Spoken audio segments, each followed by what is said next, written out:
the three-pointer. Carolina wins it. The Tar Heels win it. The following is a presentation of the Tar Heel Sports Network. For the first time since 1974, Carolina and State will meet each other with each team owning a 3-0 or better record in ACC play. Of course, those records don't particularly matter when these two play one another. Emotions always run high when the Heels are in Raleigh, and the fact that first place and an undefeated record in the ACC is on the line won't change that. It will likely just enhance it. The Tar Heel Sports Network's coverage of the 245th meeting between Carolina and State starts right now. 15 on the shot clock. Tries to lob to Trimble. He climbs the ladder and throws it down. Cadeau puts his defender in the spin cycle and lays it up and over his head for two. Ingram between the circles to R.J. Davis for three. Knocked it home from the right wing. If you need a bucket, who else? Well, I thought he was going to slow it up to Trimble. Back to Baycott. Slow that up, baby. Two-handed dunk. Crossover, step back. That's an impossible shot. How'd he do it? Oh, drives it, bounce past the Withers, way up in the air for the flush. One-handed push pass to Bacon. He's going to try a corner. Three! There we go. Davis, long pass to Trimble in the corner. He'll try a triple. Why not? Everybody's knocking him home. Back to Davis. His three at the horn. Count it! Davis swishes it home at the buzzer. The Tar Heel Sports Network is on the air with Carolina basketball. This is Dave Nathan. For the first time in a while, Carolina's playing close to home. But it sure won't feel that way tonight in Raleigh versus NC State. Jones Ains will have the call of this evening's contest. Dave, Carolina and State both enter tonight's game 11-3 overall. Both are 3-0 in ACC play. Both are on 4-game winning streaks. Well, something has to break this evening in Raleigh between the Heels and the Pack. Tyler Zeller was the 2012 ACC Player of the Year and a member of that 2009 National Championship team. It's great to be here. Great to be here to talk about State, and always a great place to be. We've got all those storylines on the Reed's Jewelers pregame show, plus Cormac Ryan talks about life as a Tar Heel. We'll bring you interviews with head coaches Hubert Davis and Kevin Keats. Tyler Zeller and Adam Lucas answer your questions about the Tar Heels, and we'll check on scores from around the country, too. All of that more is coming up as we count you down to tip-off between the Tar Heels and Wolfpack from Raleigh. This is Carolina basketball from Learfield.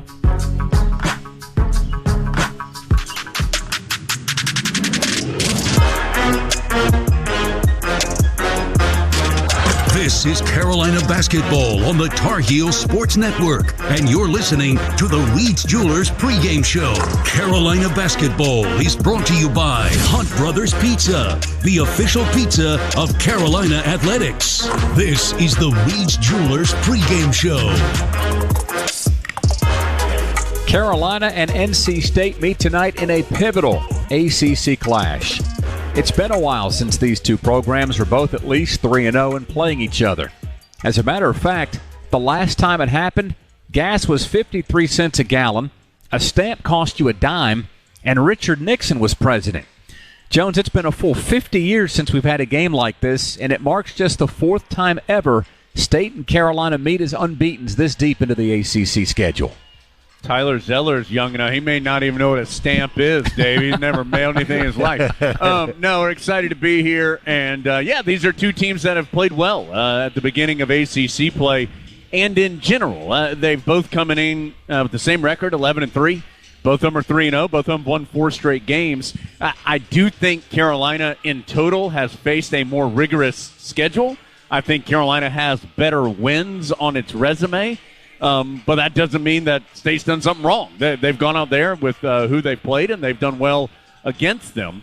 And they've won on the road some. You know, State has an overtime victory at Boston College, had a comeback win against Notre Dame last week, and then had a really impressive victory against Virginia this past weekend, winning by 16. So it's a team that's playing well, and Z, I've been interested. I mean, you played here. This is a hard place to play, I think, particularly for the Tar Heels. I know your team's had a lot of success, but this is a hard place for Carolina to step into, for sure. It is, and, playing in PNC here, it's a huge arena. It's very similar to the Dean Dome, but it's just a different view than most college arenas, so it's loud. The fans do a great job. Their student section's rowdy, and I always love playing here, but we've had a lot of guys get intimidated by playing here. So hopefully, RJ and Armando have done it a lot, but hopefully the younger guys can settle in and be able to make some shots. And Dave, of course, Carolina and State played 2 really good games a season ago. Carolina winning in the Smith Center, but then State winning here in Raleigh 77-69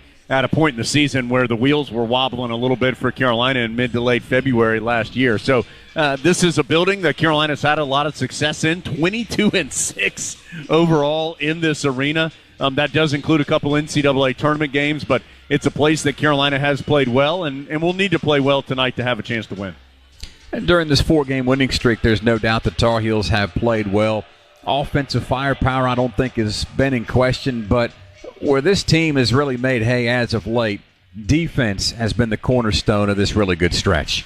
Yeah, Tyler, I'd be interested in your opinion on this. I mean, the last 4 games, Carolina has really been good defensively, and you were the analyst for the first of that stretch against Oklahoma, where the Tar Heels forced a bunch of turnovers that day. But in total, team shooting just 35%, around 24% from three-point range, and averaging just 60 points against Carolina in these last 4 games. That's Oklahoma, Charleston Southern, at Pitt, and then at Clemson. What have you seen defensively from this group? I think the thing we've done the best job is just being in the right spot. We're forcing turnovers, but it's mostly on drives, the guys in the right spot. We're not out gambling. We're not giving up easy shots. I think early on against some of the lesser opponents, we were gambling a little bit too much. We've been a lot more solid. We're keeping guys out of the lane, and then when we kick it out, we're challenging those threes at a very high rate right now, which it's hard to make challenge threes. And Armando and Jalen are doing a great job inside challenging everything, and for the most part, only giving up 1 shot each time. We're not giving up those second chance opportunities we were giving up earlier. Dave, Hubert Davis has talked about, he right around that Kentucky-Oklahoma time period, so mid-December, he said to his team that the difference in his mind from Carolina being a good team to being a great team this season was its commitment to defense and rebounding, and I think you've really seen that play out, that commitment to that side of things over the last several games. The defensive numbers are certainly there, but Carolina has rebounded very well as well. I mean, the Tar Heels' last 3 games have out-rebounded Charleston Southern, Pitt, and Clemson by 141-99 have been the total rebounding numbers in those 3 games. And Pitt entered that game when the Tar Heels saw them number 1 in the league in rebounding margin. When Carolina faced Clemson this Saturday, the Tigers were ranked 2nd in the ACC in rebounding margin. And so the Heels have really dedicated themselves to rebounding and defense. And Carolina honestly hasn't played great offensively these last 2 games. They haven't shot it really well, didn't get to the free throw line like they normally do in the game against Clemson. It was the defense and the rebounding and just kind of the grit and the effort that earned them those wins at Pitt and at Clemson. Absolutely. I think early on our offense was what won us games, and recently our defense has been winning us games. When we finally put that together, we're going to be a very dangerous team, and I think we're right where we want to be. We've shown glimpses of how good we can be on both ends, and we got a couple months here till the tournament, and if we can really put it together over these next couple of months, I think we got a great chance of accomplishing a lot as that tournament comes around. First place on the line tonight in the ACC with Carolina and NC State matching up in Raleigh. We'll take a break, come back, and discuss the pack when we return from Learfield. Now,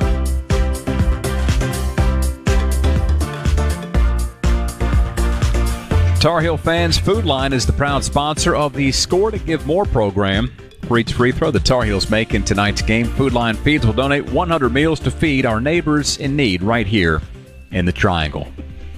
Dave Nathan welcoming you back to the Reed's Jewelers pregame show. The Tar Heels are on the road tonight in Raleigh, taking on an NC State team that, like Carolina, is 11-3 overall and 3-0 in the ACC. And I think Jones said this at the outset, while the Pack hasn't faced the type of schedule the Heels did in non-conference play, there's no doubt they grabbed a lot of attention after a 16-point win over Virginia And Jones, in doing so, Kevin Keats' team shot 49% from the field, knocked down 10 3-pointers, and only turned it over 6 times in a 76-60 victory over UVA.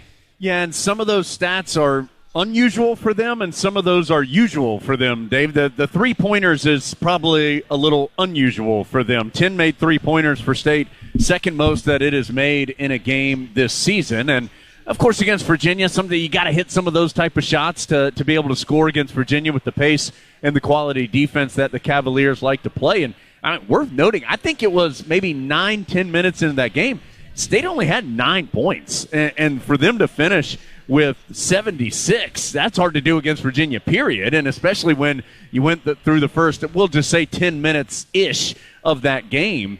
And to then be able to do that offensively was impressive. The usual part of those stats that you mentioned, Dave, are the turnovers. State is one of the very best in not just the ACC, but in the country in protecting the basketball. They only turn it over 8.5 times per game on average. Their turnover margin is best in the ACC. The number of turnovers, that 8.5, is third best in the country. So, and we saw that the Tar Heels did against State here last year. Carolina only forced 2 turnovers in that entire game. So something State does very well. They don't allow other teams to speed them up to get them out of what they want to do. DJ Burns is a big part of that, and his ability to handle the ball in the post. They do a really good job, though, protecting the basketball. They do. They play at their speed, which is saying something when you can get Virginia to play faster and play at your speed. Yeah. So they do a great job, and 2 turnovers in a game is incredible. You know, I don't know if I've ever been a part of a team that turned the ball over only 2 times. So you got to compliment them on that, and really they're just trying to stick with that philosophy of get a shot every time. You can't score if you don't get a shot. So they do a great job. Hopefully we can get some pressure on them and make those shots difficult. For all the things State does well, and I think we just listed a few of them, the Pack has to pick things up on the glass where they're getting out-rebounded by their opponents this season. Yeah, and it's a bit surprising because I do think State has some decent size. Certainly we know DJ Burns is big, who is generously listed at 6'9", 275. But then you've got some other guys in there, not just big guys like Clemson transfer Ben Middlebrooks, who's 6'10", and 240. Not just Muhammad Diarra, who's a Missouri transfer. He's at 6'10" and gives them good minutes off the bench. But they're pretty big on the wing, too. I mean, Dennis Parker's 6'6". Jaden Taylor, a guard, is 6'4". So they've got some good size, but it has not been one of their strengths this year. But one of their strengths absolutely is DJ Burns and his ability in the post, both to you really pick your poison defensively. Do you guard him one-on-one? And he's got such a soft touch for a big guy, and he's so big it's hard to keep him from backing you down, or do you double him and he's a terrific passer? And I think that's the biggest challenge is usually with somebody his size, he can't move that well, so he's, you can't have him spinning around and doing all kinds of stuff. So really it's going to be interesting what we do tonight. I think, hopefully we can get it out of there without too much trouble, but, you got to look out too. DJ Horn, Jaden Taylor are shooting well from 3. So you got to be careful not to double too much and give up those wide open threes. And one thing, Dave, is I think Carolina wants to make DJ Burns work on the other side of the floor. So make him run, get him involved in pick and rolls, make him move, and try to tire him out a little bit because you don't want him to just lumber down there and guard Armando one-on-one in the post and then be able to sit down there on the low block on the offensive side. Carolina wants to make him move around. Easier said than done, of course, but Tar Heels want to make him move around and try and tire him out. Carolina and State coming away just after 8 o'clock. We've got a lot more of the Reed's Jewelers pregame show after a timeout. Tyler Zeller's going to stay put. Adam Lucas will join us. Those two will answer your Carolina questions. And a little later, Jones will begin his 2-part conversation with Coach Davis inside the Continental Tire Coach's Corner. This is the Reed's Jewelers pregame show when we're back in a flash from Learfield.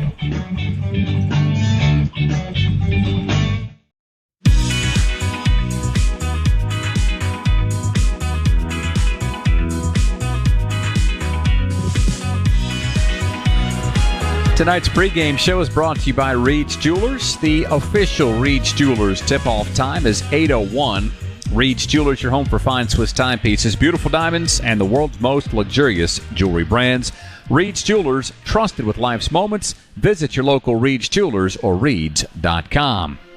Dave Nathan welcoming you back to business as we get ready for State and Carolina. We've got some Carolina questions, and to answer them, Tyler Zeller and Adam Lucas are courtside. First one comes from Mark Williams. See, Roy Williams, famously very invested in this rivalry. What do you remember about how Coach explained State and Carolina to you as a kid coming to Carolina from Indiana? I remember in practice my freshman year, he gave a very passionate speech the day before the game after practice, just basically saying his feelings, which I probably shouldn't say on the radio. But he was very passionate. He wanted to come in here, have a good showing, be able to get out with a win. And, State's always a tough game to play. They have a great crowd, great team, and you just got to come out this year more than ever and have a good showing. Adam, from Paul Nelson, Carolina had good success defensively against the last two opponents' best players. What do you think happens tonight to try to contain DJ Burns? Well, I know Jones and Z have talked about this already, but I think obviously he's the top line on the scouting report. I think Carolina will try a couple different things. Tar Heels have some depth, which I think has been a factor in those defensive performances the last couple games, and they'll try to throw a couple different bodies at DJ Burns. You want to make him run around if you can. Try to make it an athletic contest and make him play basketball and not just overpower you. And the Tar Heels have played okay against him. I think he's just such a unique player that I think people really take notice of him whenever he does something because it's kind of unexpected. Even, like, we all know he's good, but then you look at him, you think, is he that good? Well, yeah, he is that good. So the Tar Heels will try to throw a couple different things at him and just see if they can make life difficult and wear him down some. Get him in some foul trouble. Adam, judging from the noise behind you, either the fans are very disappointed with your answer or there's been some light blue sighted on the floor. There is some light blue on the floor. In general, people are disappointed with my answers, but they usually don't follow me around and stand behind me on the concourse. This is the environment, Z, that I'm assuming, like, just coming from Indiana, you don't know this is going to be the case the first time you come over here. Harrison Ingram didn't grow up watching State and Carolina like he did Duke and Carolina. Right. I mean, you obviously know Duke's going to be crazy. Carolina's going to be crazy. You don't expect State to be at this level, but they really are. They come out, their fans, and especially their student section are, feisty. I don't know if that's the right word, but they're some people energetic. Say profane. Yeah, you can say probably feisty go if that you far, want. We're trying to keep it clean, so but it's a fun place to play. It's loud, it's energetic. I always loved coming here just to be able to play, and any loud arena was fun for me. Z loved coming here because he won all the time. Well, that always helps too. Make a few shots, it makes you feel good. Not an embellishment, Z. What did you say, 10-0 as a player against NC State in your career? Yeah, I think that's right. We haven't officially verified that, but that's my remembering. So we'll do some digging on that and see what we can turn up, guys. Appreciate the good info as we send things over to Jones, who is standing by with Coach Davis for our first installment of the Continental Tire Coach's Corner, brought to you by Continental Tire, the smart choice in tires. And for a dealer near you, just go to ContinentalTire.com. Carolina concludes this 3-game road stretch tonight in Raleigh. It's against NC State, and I'm with the head coach of the Tar Heels, Hubert Davis. We are inside the Continental Tire Coach's Corner. Coach, Carolina enters today winners of 4 straight, including that 10-point victory over Clemson in Littlejohn on Saturday afternoon. What were your major takeaways from that really high-quality win over the Tigers this past weekend? Yeah, I just was really proud of the toughness that I thought we showed on the road. Again, I thought we were really locked in defensively. We did a really good job on P.J. Hall, and they're a really good three-point shooting team. Going into the game, they were making close to 10 threes a game, and I think they were one of 18, especially Joe Girard. He's one of the best shooters in the country, and I thought R.J. and Seth and everyone did a really nice job not giving him open looks. And then it was, the third straight game that we out-rebounded an opponent. And when you look at Clemson, they play 2 bigs, and they're very physical, great rebounding team. Pitt and Clemson were number 1, number 2 in rebounding, and we out-rebounded them both. And so it was a clear picture to our guys that defense and rebounding and taking care of the basketball is the key for us to be successful out there on the floor. You challenged your team to be more committed defensively. I think it was right around that Kentucky-Oklahoma time period as far as on your schedule, and the defensive results have been there. What have you guys been doing better on the court since they did maybe more fully commit to that defensive side? I think one, our guys have taking on the challenge of being good individual defenders and been really competitive in terms of getting stops. And then I think as a team, that just a full commitment to how important it is to our overall team success, and once seeing the benefit of us defending and rebounding, it just fuels even more confidence to continue to do that even more. Armando had 14 points, 16 rebounds on Saturday, you said, and we've seen him have even bigger stats than that before in his career. But you said you thought that was one of his better games as a Tar Heel. What did he do so well to earn that praise? Well, I just thought his poise and experience just showed throughout the entire game. I thought he was great defensively against P.J. Hall, and he did a good job without fouling. I thought the way that he posted up and sealed in presence, not only were we able to get him the ball, but he got us into the penalty. He opened things up for us on the perimeter. The way that he was talking in the huddle, I've never heard him communicate in the huddle that way in terms of what's going out there on the floor and what we needed to do. And it was really nice. And I told him right after the game and then the next day before practice that was one of his better games in the time that he was here at Carolina. I was really, really proud of him. Coach, just like the Heels, State's won 4 in a row. They have a 16-point win over Virginia in their pocket from this last weekend. And feels like defensive pressure has been a big part of their success. How big of a focus has that been for you guys coming into tonight?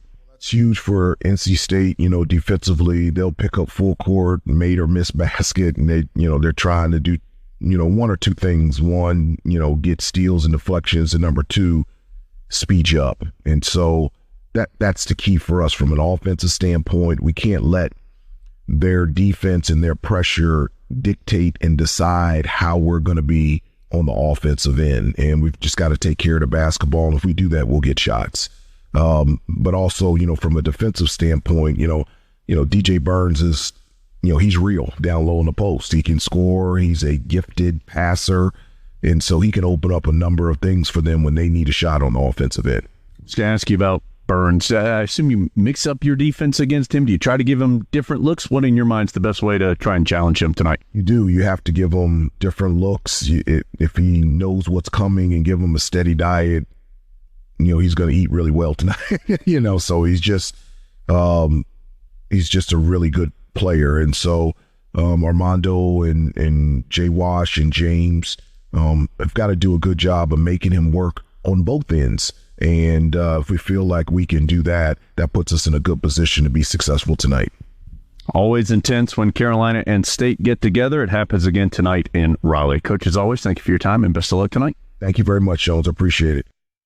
And that's part 2 of the Continental Tire Coach's Corner, which feeds into our keys to the game. Take your Tar Heels tailgate to the next level with the new Honda. See your Honda dealer of the Carolinas today. Jones, my key for this one is for Carolina to get out and get in transition. After not scoring on the break at Pitt, they need to get out and run tonight in Raleigh. Yeah, I'm going to go with not allowing State to speed it up. And State's going to try and pressure, force turnovers, but also try and rush the Tar Heels into poor decisions. I think they need to keep their composure, make sure they're playing the way they want to play, getting the shots that they want to get. I agree. I think for the key for me is just controlling the paint, keeping Burns out, and then for us trying to get downhill, get as many layups as possible.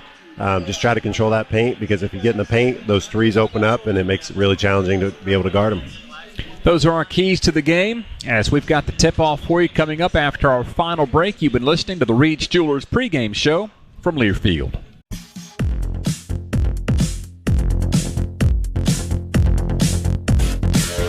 In Raleigh, starting lineups about to occur in Arena. Let us do the same. Thanks so much for joining us for the 245th meeting between Carolina and State. Those starting lineups presented by Coors Light. Coors Light, made to chill, an official beer of the Tar Heels. Let's start with the homestanding pack. They come in 11-3 overall, 3-0 in ACC play, winners of 4 in a row. They list their starters as 4 guards and then a big man. And those guards, DJ Horn, graduate transfer from Arizona State. He's actually from Raleigh. Went to Cary High School for 3 years, then Trinity Christian Academy for a year before heading to Illinois State, then Arizona State, and now NC State. He averages better than 14 points per game. He's State's leading scorer. Jaden Taylor, another transfer. He's from Butler, 13 points and 4 rebounds per contest. Dennis Parker Jr., the only freshman on State's roster, 6'6" out of Richmond, averaging 7 points per game. But in the last 6 games as a starter, that number balloons up to 10. And then Virginia transfer Casey Morsell. Morsell using the COVID year of extra eligibility, averaging 11.5 points per game. And then the big man, of course, is DJ Burns, the graduate transfer from Winthrop. He's in his second year with State, 12.5 points, nearly 5 rebounds per contest. Kevin Keats in his 7th year as the head man at NC State. He has won better than 60% of his games as the head coach of the Pack. Now for the Tar Heels, also 11-3, also 3-0, also winners of 4 straight. Hubert Davis, the head coach of the Tar Heels, in his 3rd year, he has won just under 70% of his games as the head coach. Carolina sticking with its traditional starting 5, or what has become the traditional starting 5. The rookie Elliot Cadeau. Cadeau has just 8 points and 7 fouls in the last 2 games. See if he can have a good one tonight. Also, R.J. Davis, the ACC's leading scorer at nearly 21 points per game, the senior from White Plains, New York. Cormac Ryan, graduate transfer from Notre Dame. He's from New York originally. He had a big game against State last year with the Irish. He was 5 of 6 from 3, had 19 points in that game. Harrison Ingram, the junior from Dallas, transfer from Stanford. Harrison has struggled to put the ball in the basket. Last 2 games, just 5 of 24 from the floor. Doing other things to help Carolina win, though. In total, 13 points, nearly 7 rebounds. And Armando Bacot, he had 2 double-doubles against State last year. 23 points and 18 rebounds in the Smith Center. 16 points, 14 boards in Raleigh. All right, we need to break 10 seconds for station ID. We're closing in on Carolina and State, but let's break 10 seconds down the lines on the Tar Heels Sports Network.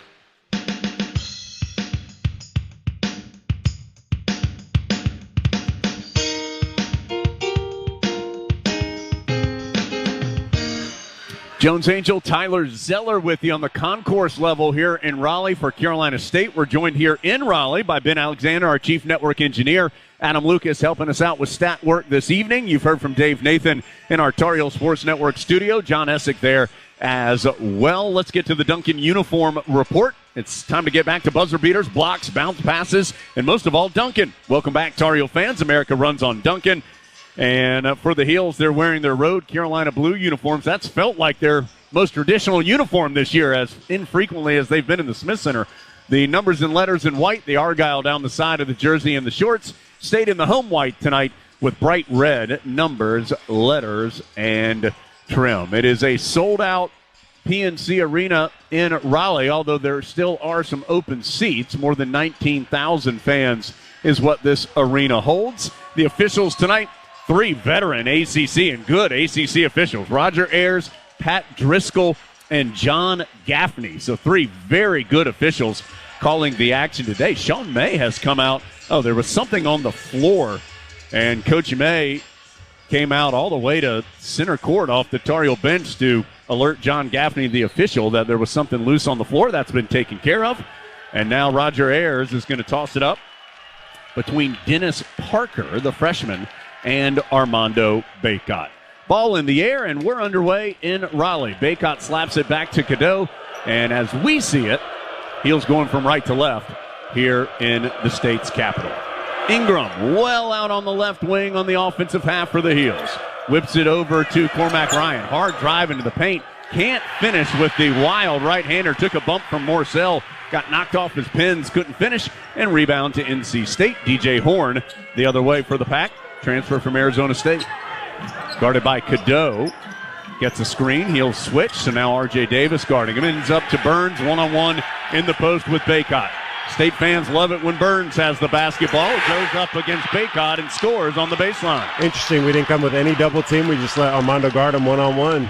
Cadeau the other way to Bacot, and he is fouled on the floor as he was coming back into the action. And now John Gaffney is going to change the call and say it's a traveling violation. Pat Driscoll had whistled a foul, Z, but then John Gaffney changes the call. Yeah, Armando just didn't catch it clean. He kind of caught it in his gut a little bit there and just took a couple steps with it before he was able to get it up. I think he got fouled at the end, but traveled before the foul. Burns and Baycott chatting with one another as they wait for Cormac Ryan to tie his shoe.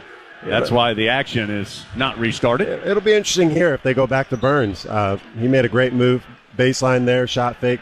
Armando stayed down, but it'd be interesting if they go right back to him. Burns is calling for the ball, same play again.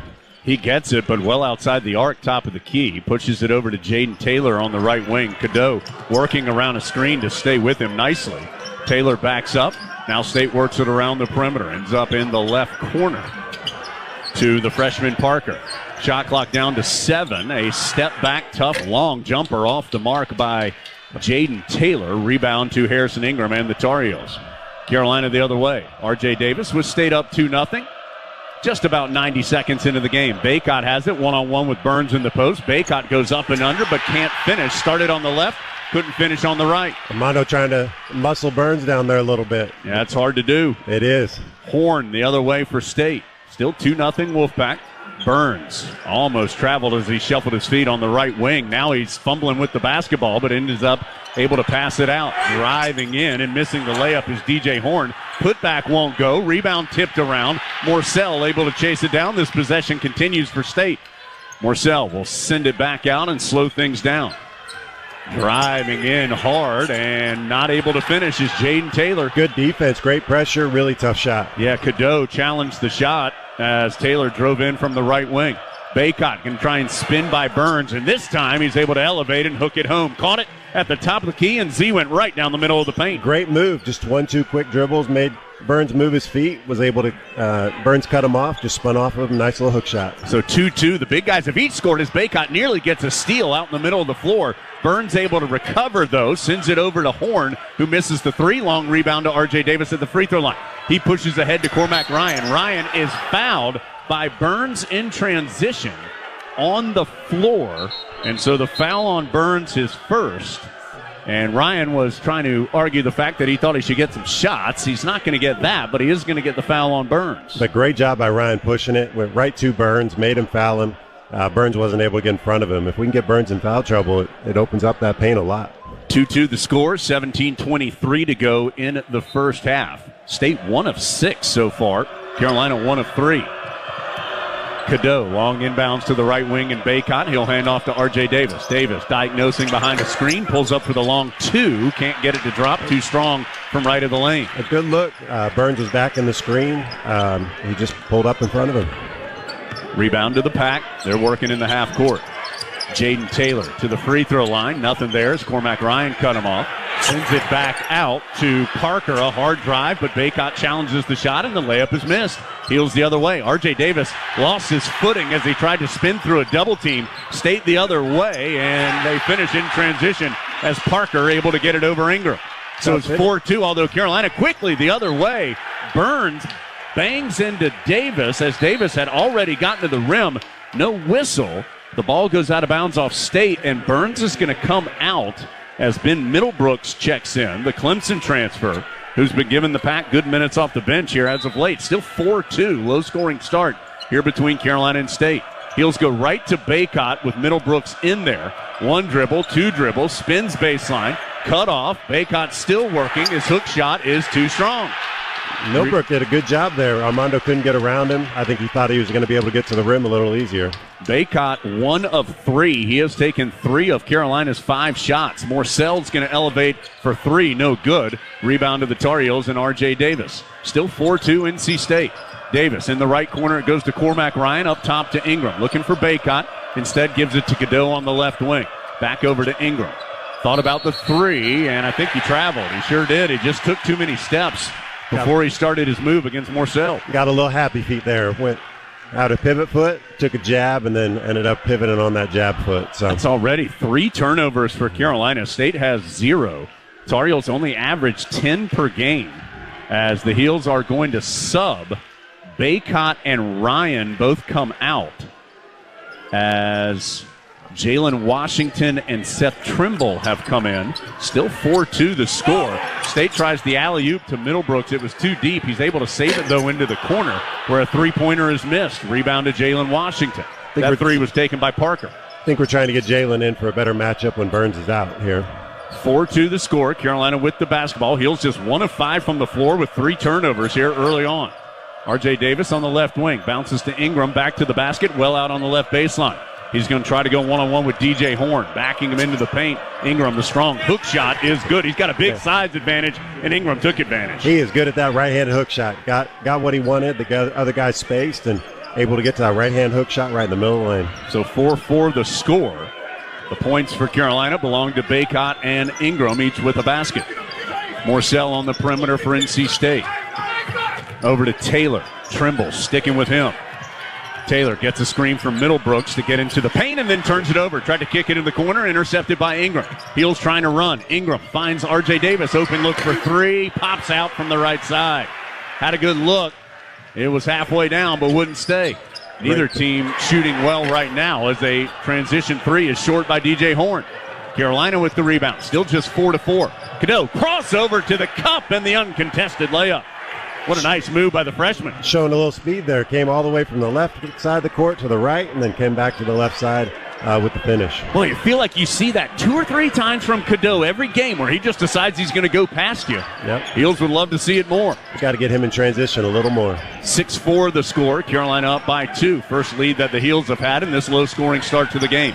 Morcell trying to back in against Trimble. His follow-away at the free throw line rattles in. Very tough shot. Fading away from the free throw line. We'll live with that one all night. 6-6 the score. Next dead ball will be the under 16-minute timeout. Clock's at 14:05. It's been a long time since a break. Cadeau on the perimeter. Whips it to Ingram. Pump fake from the left wing. He'll go in the corner left to Davis. Tried to pass it down low to Jalen Washington and taken away. That's a couple turnovers for R.J. Davis here early in the game. The Heels have 4 as a team. Washington's got to hold his seal a little better on that one. It shouldn't be on R.J. DJ Horn well out on the perimeter for State. Low bounce pass to Middlebrooks, still outside the three-point arc. Now gets it to the freshman Parker, guarded by Cadeau. Parker picks up his dribble at 17 feet, sends it back out. State will reset. Shot clock's down to 4, though. Middlebrooks able to get right by Jalen Washington, but missed the easy layup. Lucky. Yeah. He was wide open on that one. Carolina trying to go quickly the other way. Trimble is blocked at the rim by Morcell. Still no dead ball at the under 16. We're at 13-13 to go. They look tired. Yeah, game tied at 6, and now it's 8-6 as Horn hits a difficult fall away on the left baseline.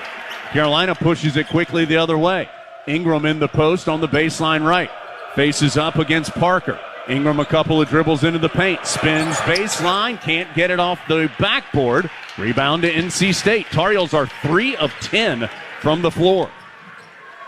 Morcell the other direction. Pack up 2 and an air ball on a three-pointer by Middlebrooks.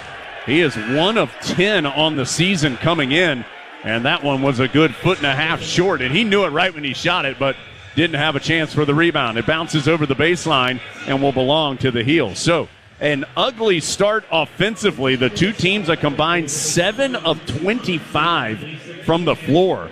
State has taken 6 3-pointers, none of which have gone in.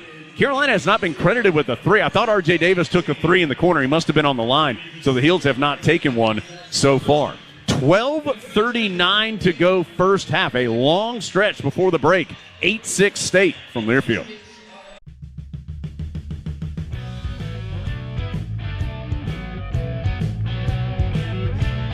$12:39 to go first half. It has been a messy affair thus far for the Tar Heels. They are just 3 of 10 from the floor and have 4 turnovers. Only down 2, though. 8-6 the score. We're brought to you in part by Fairfield by Marriott, part of the Marriott Bonvoy portfolio of hotels and a proud partner of Carolina Athletics. Z, what have you seen so far about 7.5 minutes into this one? I think it's been sloppy. Part of that's, playing that long without a timeout, no breaks or anything. You can't catch your breath. So it's been a little sloppy. I think defensively we've done a great job keeping them out of the paint. We gave up the one layup on Jalen Washington that we got to clean up a little bit. But other than that, everything's been challenged. It's been difficult. They've hit, I think, 2 of their 4 buckets have been fadeaway jumpers that are really hard to make. So doing a great job defensively. We just got to stick with it. Carolina, even though it's 3 of 10 from the floor, no offensive rebounds so far. The rebounding tied up at 9 here early in the ballgame. State's going to show some pressure with Mohamed Diarra, a big man, at the tip of it. Heels are able to break it just now getting across the timeline. R.J. Davis picks up his dribble, in some trouble, gets it to Jalen Withers, who's in a double team on the sideline, and Withers eventually turns it over. So that pressure bothered Carolina really from the start, and Withers ends up turning it over after checking in during that timeout. A three-pointer quickly taken by State, almost got pinned in between the backboard and the rim. Middlebrooks hustling for the rebound, but saves it to the Tar Heels, so Carolina will have it. 8-6 State, 12:02 to go in the first half. We'll set the lineups for you in just a second because both teams have some subs. R.J. Davis, pump fake for three. He's going to get as clean a look as he'll ever get, and he can't make it. Rebound knocked out of bounds off Baycott. Davis claps his hands together. His feet were set. He was ready and just missed the triple from the right wing. That dead ball is going to be another full timeout because it took so long to get to the first one that we quickly get to the under 12-minute timeout without any change on the scoreboard. Still 8-6, 11:52 to go in the first half. We'll tell you who's out there for the Tar Heels when we come back. Carolina hasn't scored in nearly 3 minutes of action. Davis 0 for 3, Baycott 1 for 3, the team 3 of 11 in total. State up 2, 8 minutes and 8 seconds in from Learfield. We're on the road with Honda dealers of the Carolinas. If you're a Tar Heel fan, don't just cheer for the best, drive the best. Drive a Honda. Better hurry, they're going fast. See your Honda dealer of the Carolinas today. Still 8-6 NC State, 11:52 to go first half. For more than 25 years, Top of the Hill Restaurant and Brewery has been a pre- and post-game tradition in Chapel Hill. Handcrafted beer, great food and atmosphere. It's where Tar Heels come to celebrate. Carolina's going to come out of the huddle with Davis, Trimble, Ryan, Withers, and Baycott as the 5 on the floor. State has some subs in there as well. DJ Burns has returned to the game. Also, Michael O'Connell, a Stanford transfer, leads the ACC in assist-to-turnover ratio, has come in, and he's the man bringing the ball front court right now. Carolina just quite honestly hadn't played very well. 5 turnovers here early on, no offensive rebounds, and no assists, and now they're down 4 because MJ Rice into the game for NC State, drives and lays it in. State back in their 1-2-2 press here, trying to get a little more pressure on us. Carolina does a better job breaking it as Davis gets it to Cormac Ryan and then back to Davis, who will set up in the half court right wing. Gets a screen from Baycott on that sideline, drives to the ACC logo, kicks it left side to Trimble. Trimble almost fumbled it out of bounds as the Heels reset. 6 on the shot clock for Cormac Ryan. He'll pull up for 3. Got it! Switching it home from the top right. Great little hit on Armando. Armando pitched it back to him, and he came off the screen for an open shot. First bucket for Ryan, first three-pointer for either team. It's 10-9, NC State. Good with to see the Cormac advantage. make one. Yeah, he's been struggling, just 28.5% this season. MJ Rice jab step and can't answer the 3, but an offensive rebound for State. The putback, though, is blocked away. Diarra had it blocked by Withers, but then the Heels turn it right back over and foul as DJ Horn got the steal. Tried to elevate for the jumper, and it was fouled. So Carolina did some nice stuff, blocking the shot, but then turned it right back over. That is already... Man, they've got it at, I think it's 6. The stats 6. have it at 5, but I'm pretty sure that's 6 turnovers for Carolina. Yeah, Withers there missed his block out, was able to recover, make a great block, and then the turnover, and then Ryan reached in on a shot that probably shouldn't have. But more importantly, on these free throws, it'll be interesting after this if they stick with that 1-2-2 press. We keep bringing the ball across half court right in the corner. Ryan came across with pace last time, so it wasn't as big of a deal, but really we're trying to figure this 1-2-2 out a little more than I feel like we should be able to. Trimble is going to sub out as the first free throw was missed. Ingram coming in. So the Tars are going pretty big here with Davis, Ryan, Withers, Ingram, and Baycott. Horn goes 1 of 2 at the line, so it's 11-9. State will take the opportunity to sub as MJ Rice and DJ Horn check out. Morcell returns to the game, as does Jaden Taylor for NC State. Inbounds against the pressure, goes to Ryan, picks up his dribble, now gets it to R.J. Davis. Davis draws a foul in the backcourt as Michael O'Connell was trying to draw a charge before Davis could get to the timeline. And instead, O'Connell picks up the foul, his first. Just the 3rd total foul in the game. 2nd on State. Carolina's been whistled for one. That was on Cormac Ryan a moment ago, as Withers will inbound to R.J. Davis in the backcourt. Davis picked up by the much taller Jaden Taylor. Taylor listed at 6'4". Davis gets a screen from Baycott, goes in the right corner to Ryan, right back, quickly passes it right back to Davis. 11-9 NC State as R.J. Davis finds Baycott, whips it to a cutting Withers on the baseline. He's fouled as he goes up. That play was just, it felt like an inch away from being a perfect play, with Withers being able to go and dunk it on the baseline.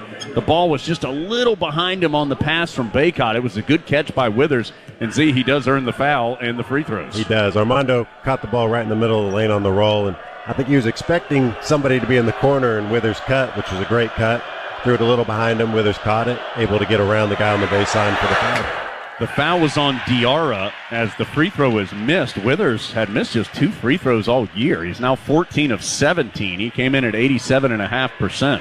Diarra, the Missouri transfer, after committing the foul, will check out, as Withers does get the second one to go. His first point, and it's 11-10. NC State with the lead. Picking up a little full court token pressure. Not really trying to slow him down, just picking him up. Morcell gets it to Burns. One-on-one in the corner with Baycott, trying to lay into him as he moves near the paint. Into the paint, turnaround hook at the ACC logo is good. Tough shot there by Burns. Great defense. He shot that left hook almost from the elbow.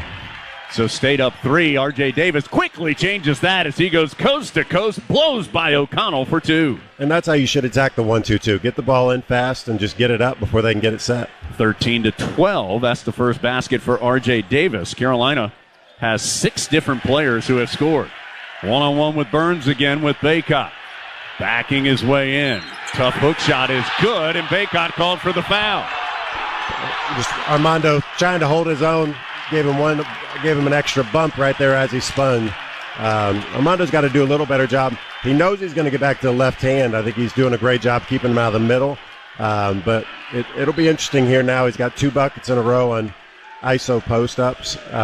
Do we start to double? I'm sure Coach Davis has got a good plan for it if we do hit this point. So it'll be interesting if we start it now or at what point we go. Baycott 2 points, no rebounds. Burns now has 6 points, make it 7 as he makes the free throw, and 2 rebounds. And the score is 16-12. Carolina has sub. Cadeau is back in. Paxton Wojcik has checked in for the first time. Cormac Ryan's going to pull up for a right wing 3, nothing but net. There's some confidence in that shot. Saw that first one go. He just dribbled right into it. So it's 16-15. Armando fighting DJ, making him catch it almost at the 3-point line here. He's going to try and back in one-on-one again. Spins baseline, lost the ball, recovers, still banging with Baycott. These are 2 big bodies as Burns' fall away is well too strong. It goes into the hands of Ingram. Good defense, didn't let him get to his left hand. 16-15, State by 1. Ingram backing his way to the cup, goes up and finishes through contact for 2. We got some old school basketball here. We got people backing each other down in the post. Great move by Ingram there. Only second time Carolina's led here in the first half. It's 17-16. That score was over Dennis Parker for Ingram. Wojcik guarding the ball. Now the he'll switch it. Ends up in the corner right to Jaden Taylor. Out to Burns. Burns, everybody clears out. He's going to back in again against Baycott. It's stripped away, but back to Burns. He kicks it out where a 3 is missed. Rebound is tipped out by State. It's going to belong to Carolina, as the Tar Heels will have the possession. 8:14 to go in the first half. Carolina has made its last 4 shots after a 3-for-11 start from the floor. Armando's doing a great job pushing DJ out, making him catch it, mid-range, 12, 15 feet.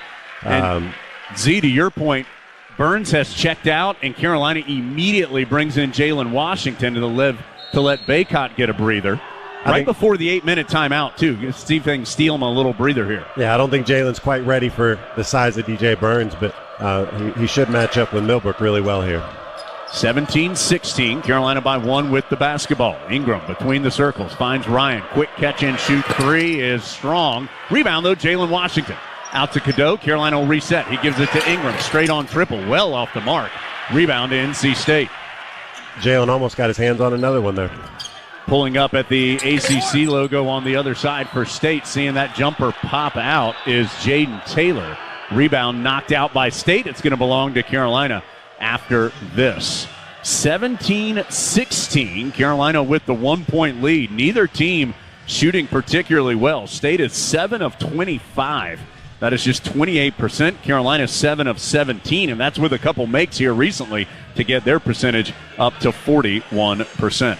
We'll take a break. 7:44 to go in the first half. Heels up a point, and they'll have the ball after this from Learfield.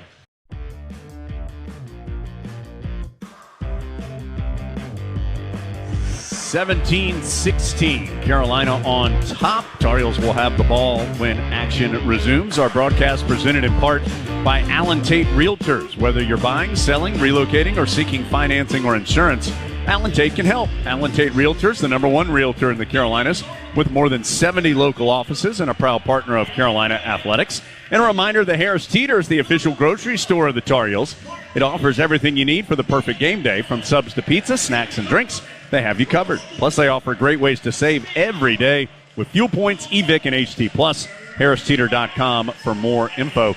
Quick check of those Lenovo stats brought to you by Lenovo, smarter technology for all. Heels, 7 of 17 from the floor. They do have 5 turnovers officially. State 7 of 25 shooting, including 0 of 9 from 3. Pack 2 of 3 at the free throw line. Carolina is 1 of 2. Heels will have Cadeau, Ryan, Wojcik, Ingram, and Washington as the 5 on the floor. Middlebrooks is in instead of Burns for NC State. Burns, the leading scorer, with 7. Carolina is paced by Cormac Ryan, who has 6 on 2 made three-pointers. Wojcik gets it into Cadeau against the pressure from State, but once it gets in, State eases up. They will stay with Cadeau. Taylor guarding him man-to-man in the backcourt. Cadeau gets across the timeline. Now gets by him and gets to the rim for 2. And that's the danger of the full-court press. When you put pressure on somebody at half-court, Cadeau just uses the jets and beats him. Yeah, went right by Taylor on the right of the lane for the layup. Largest early lead for Carolina at 3 points. State's led by as many as 4. Middlebrooks on the drive. Good challenge in the paint by Cadeau, but the rebound slapped out to State. Morcell's going to try a long 2. It is short, and a rebounding foul as Cadeau got pushed in the back. So there's a foul called on State. Carolina is going to have the basketball. I think it's on Middlebrooks. We'll have to wait and see officially on the foul.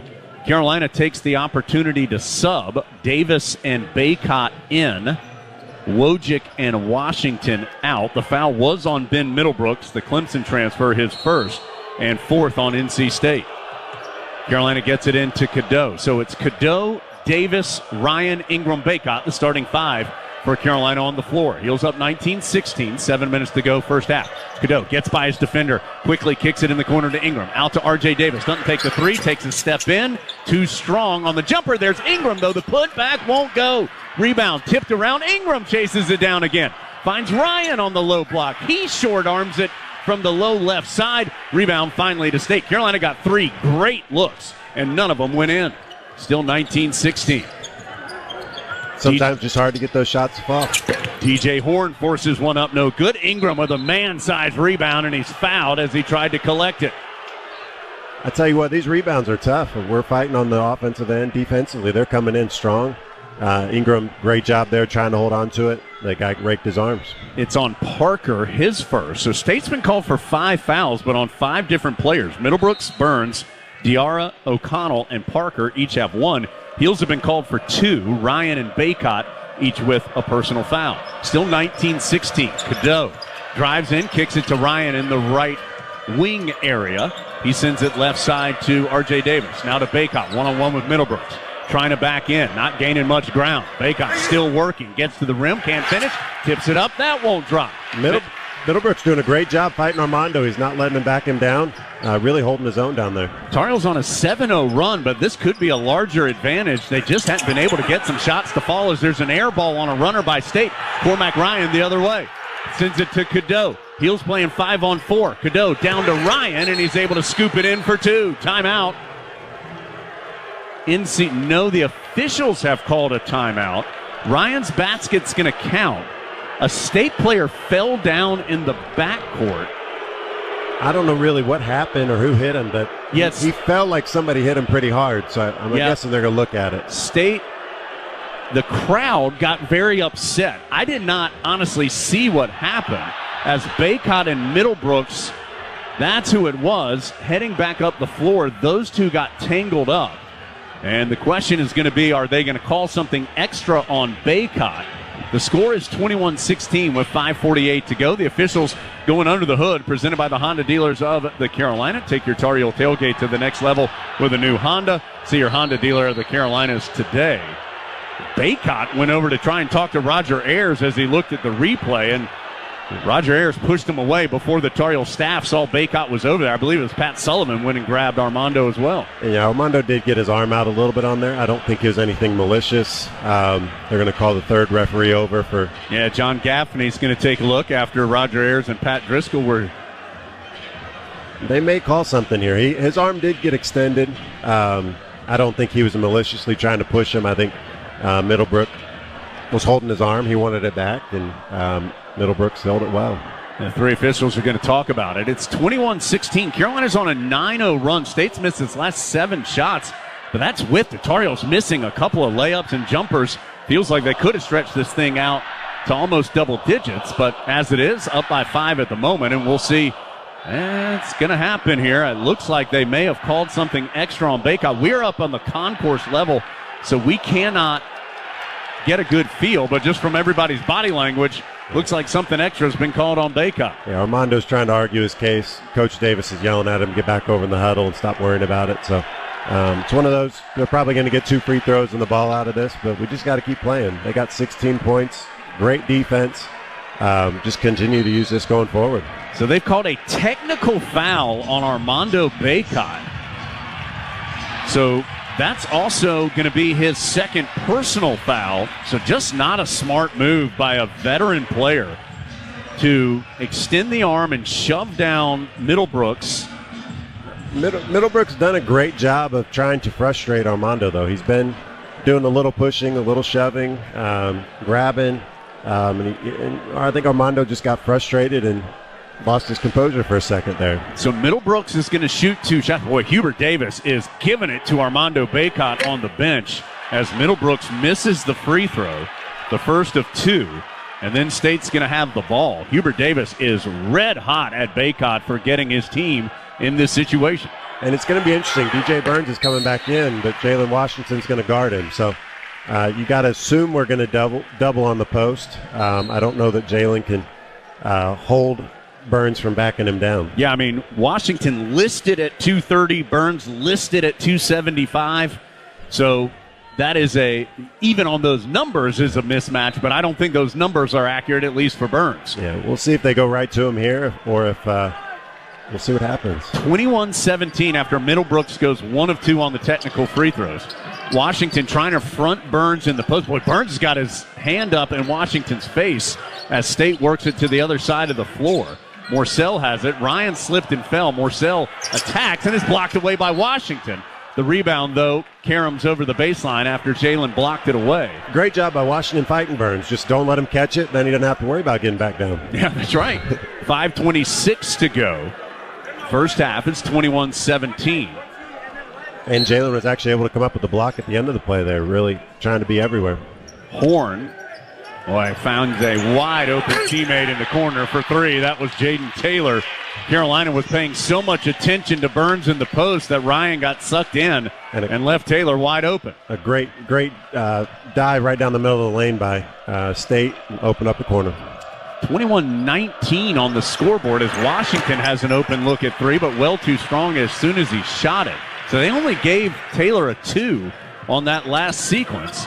As now just driving easily down the baseline is Parker for the dunk. He went right by Harrison Ingram, and now the game's tied at 21. And part of the problem without Armando in, Jalen's denying the ball to Burns everywhere, which left the rim wide open.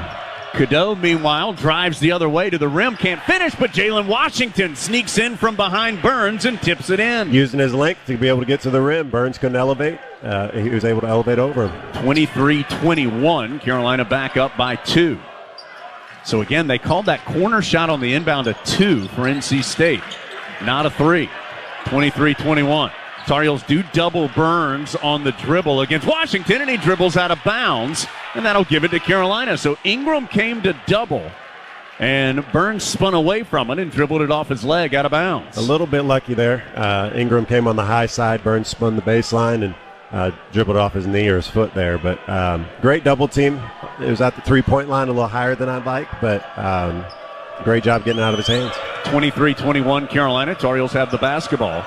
Just the second turnover for State. The Pack only averages 8.5 a game, third fewest in the nation. Jalen Washington outside the arc straight away. Goes over to R.J. Davis, who's been quiet here in this game as the ball is tipped out of bounds by State, out of R.J.'s hands. And Coach Davis is mad about something. Yeah, he's hopping mad over there on the sidelines. Carolina will keep possession with a 2-point lead, 23-21. 4 minutes to go first half. Shot clock will be at 13 for the Tar Heels. Carolina up 2 with the ball when we return from Learfield.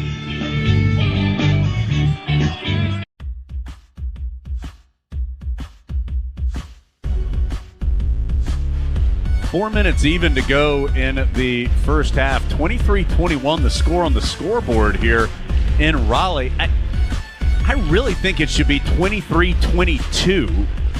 State had 16 points when Middlebrooks went to the free throw line for the 2 technical free throws. He made 1 of 2, and then they have given Jaden Taylor a three-pointer on that inbound. That should have made it 21-20, but the scoreboard read 21-19 at the time, and now reads 23-21. So we'll go with that for now, but just keep that in your pocket and see if that gets adjusted at halftime or here in the near future.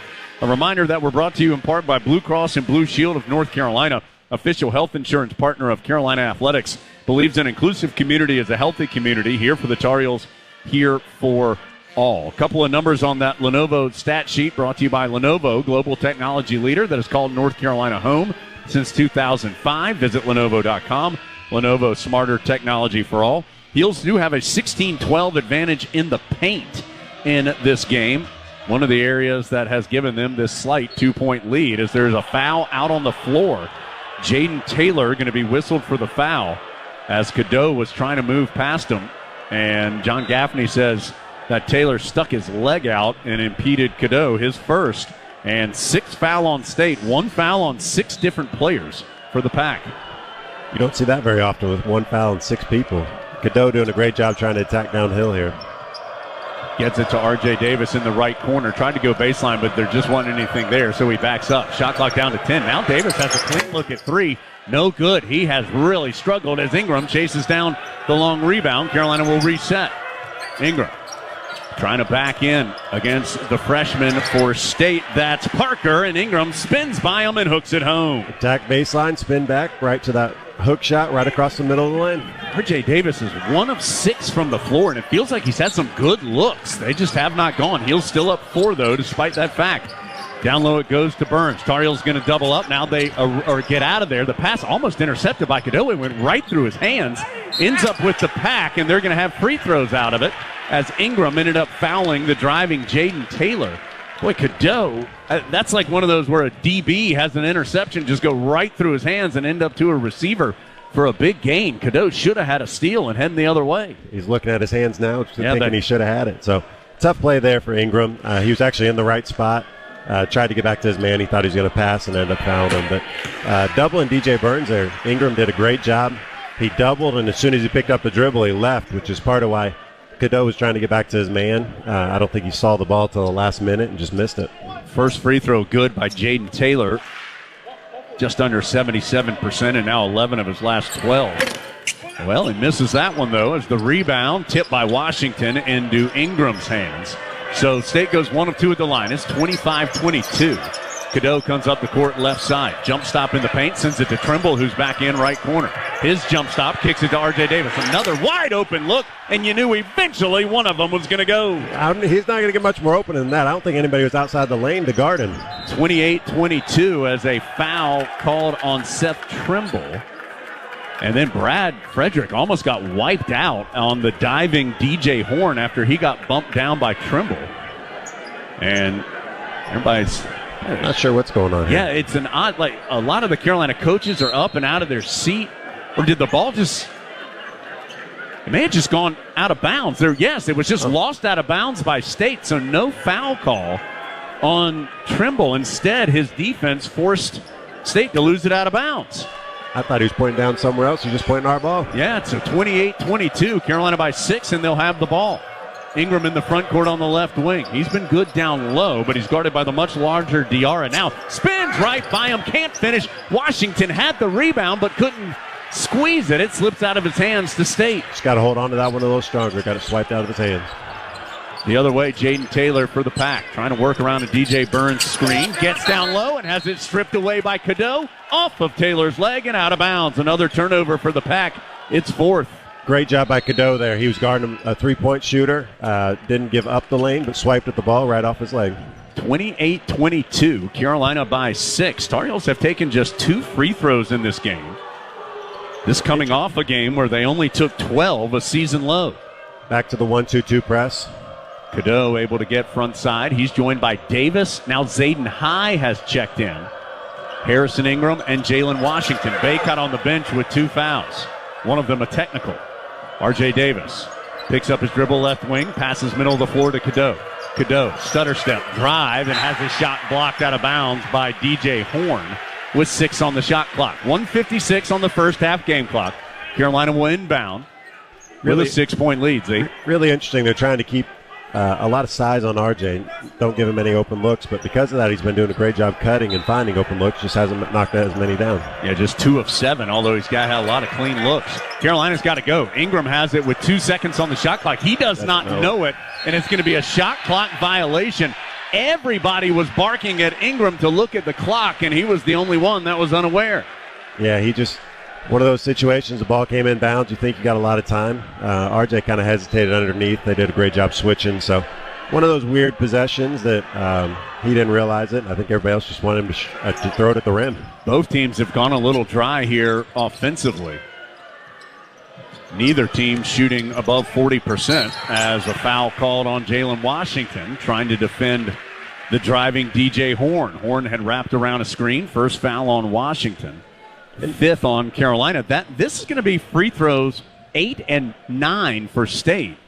Carolina's taken just 2, even though there have been 5 fouls called on Carolina and 6 on State. The fouls on Carolina have been shooting fouls for the most part. Yeah, and I will say right now, Jalen Washington's done a great job on Burns. You know, surprisingly, they haven't been able to ISO him as much. Unfortunately, because of that, to Jones, your point, we've been fouling him at the rim. Jay Wash has a couple fouls at the rim here. He's got to come out. I think Armando's got a couple fouls at the rim.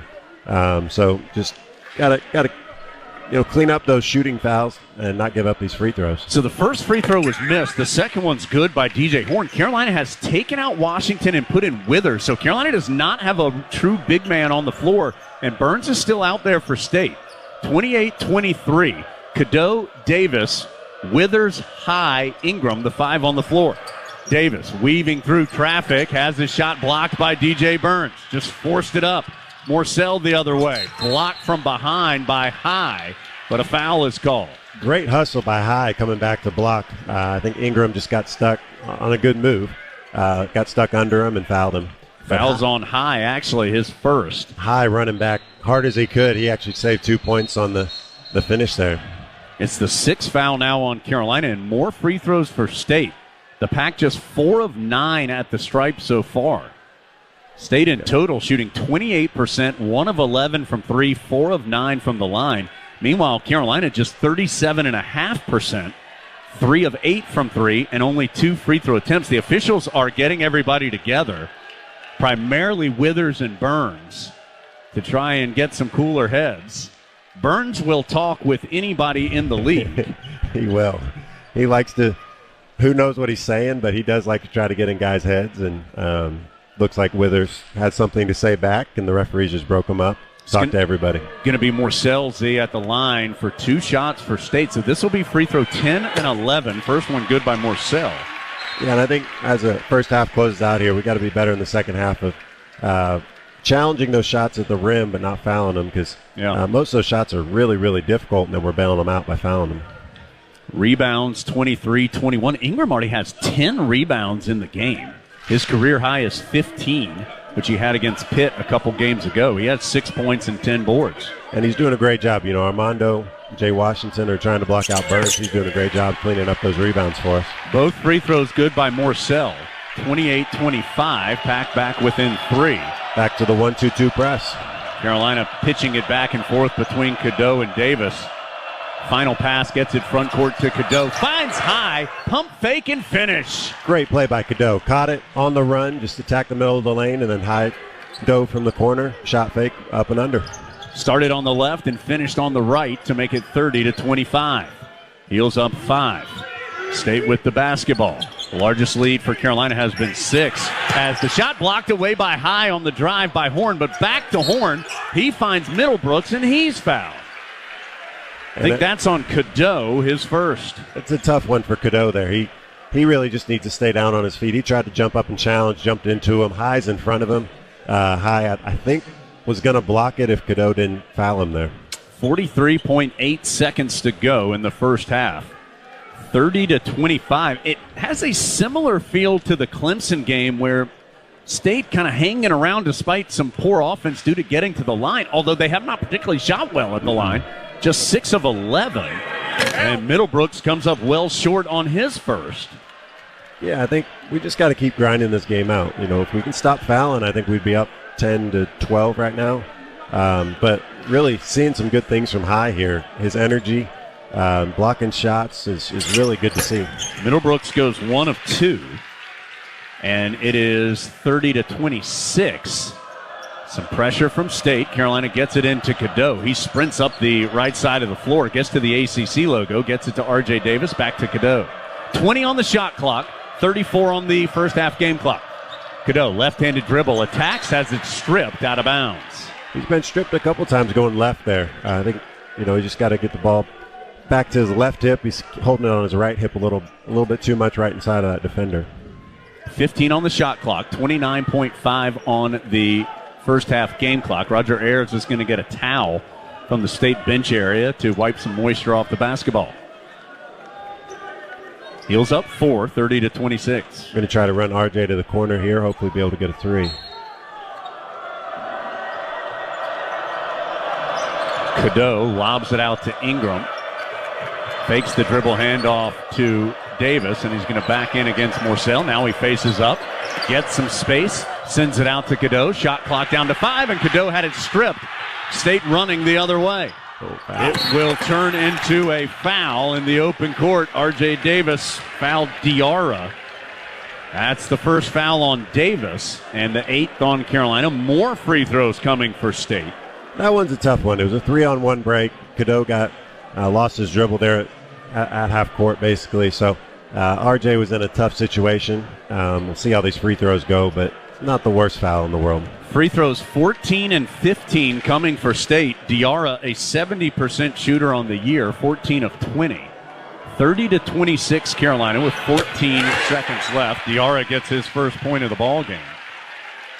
High will exit, and Ryan comes in. That foul on Davis is first, so even though Carolina's been whistled for 8 fouls, only Baycott has more than 1. High, Cadeau, Ryan, Davis, Washington, and Ingram all with 1. Baycott has 2 for State. As we've said, 6 fouls called on the Pack on 6 different players. Really interesting. We're really small here for the last play. I'm guessing we're just trying to spread them out, be able to get in the lane or hit a 3 here. Diarra makes both free throws to make it a 2-point game. Ryan gets the inbound to Cadeau. Cadeau, Davis, Ryan, Withers, Ingram. Carolina's going to take that use it or lose it timeout, as they tend to do, with 9.5 seconds to go before halftime. That North Carolina Farm Bureau scoreboard reads 30 for Carolina, 28 for NC State. The Heels have really not played a clean half. 7 turnovers and 39.5% shooting. State hadn't been much better. In fact, some of those stats are worse. They're shooting just 27% with 4 turnovers in the half. Rebounds relatively even. Heels with a 23-22 advantage there. Points in the paint, Carolina 20, NC State 12. Neither team has shot the 3 well. Heels 3 of 8, and State is 1 of 11. Quick note for Casey Morcell, the veteran player. His 4 points in this half for State gives him 1,000 in his college career. He started at Virginia and will now finish at NC State. So the Heels will finish the half, one would think, with the basketball. 9.5 seconds to go. Carolina leading 30-28. They will have that same 5, Cadeau, Davis, Ryan, Withers, and Ingram. Inbounds goes to Cadeau. Drifts from the left to the right. Cadeau, crossover, sends it out to R.J. Davis. Shot clock, or game clock down to 1. Davis, an impossible fall-away three, was taken down. R.J. asking for the foul. Roger Ayers saying that Davis initiated the contact with his leg, so no whistle. And the shot goes begging off the iron, no good. 30-28. The score on the scoreboard. Again, there might be another point added for State. They have not credited Middlebrooks with the free throw that he made as a technical free throw. So that score may change. Right now it is 30-28. Carolina as we head to the Wells Fargo halftime show. Dave will get you through that after this. Low scoring, ugly first half. Heels up a pair at the break from Learfield.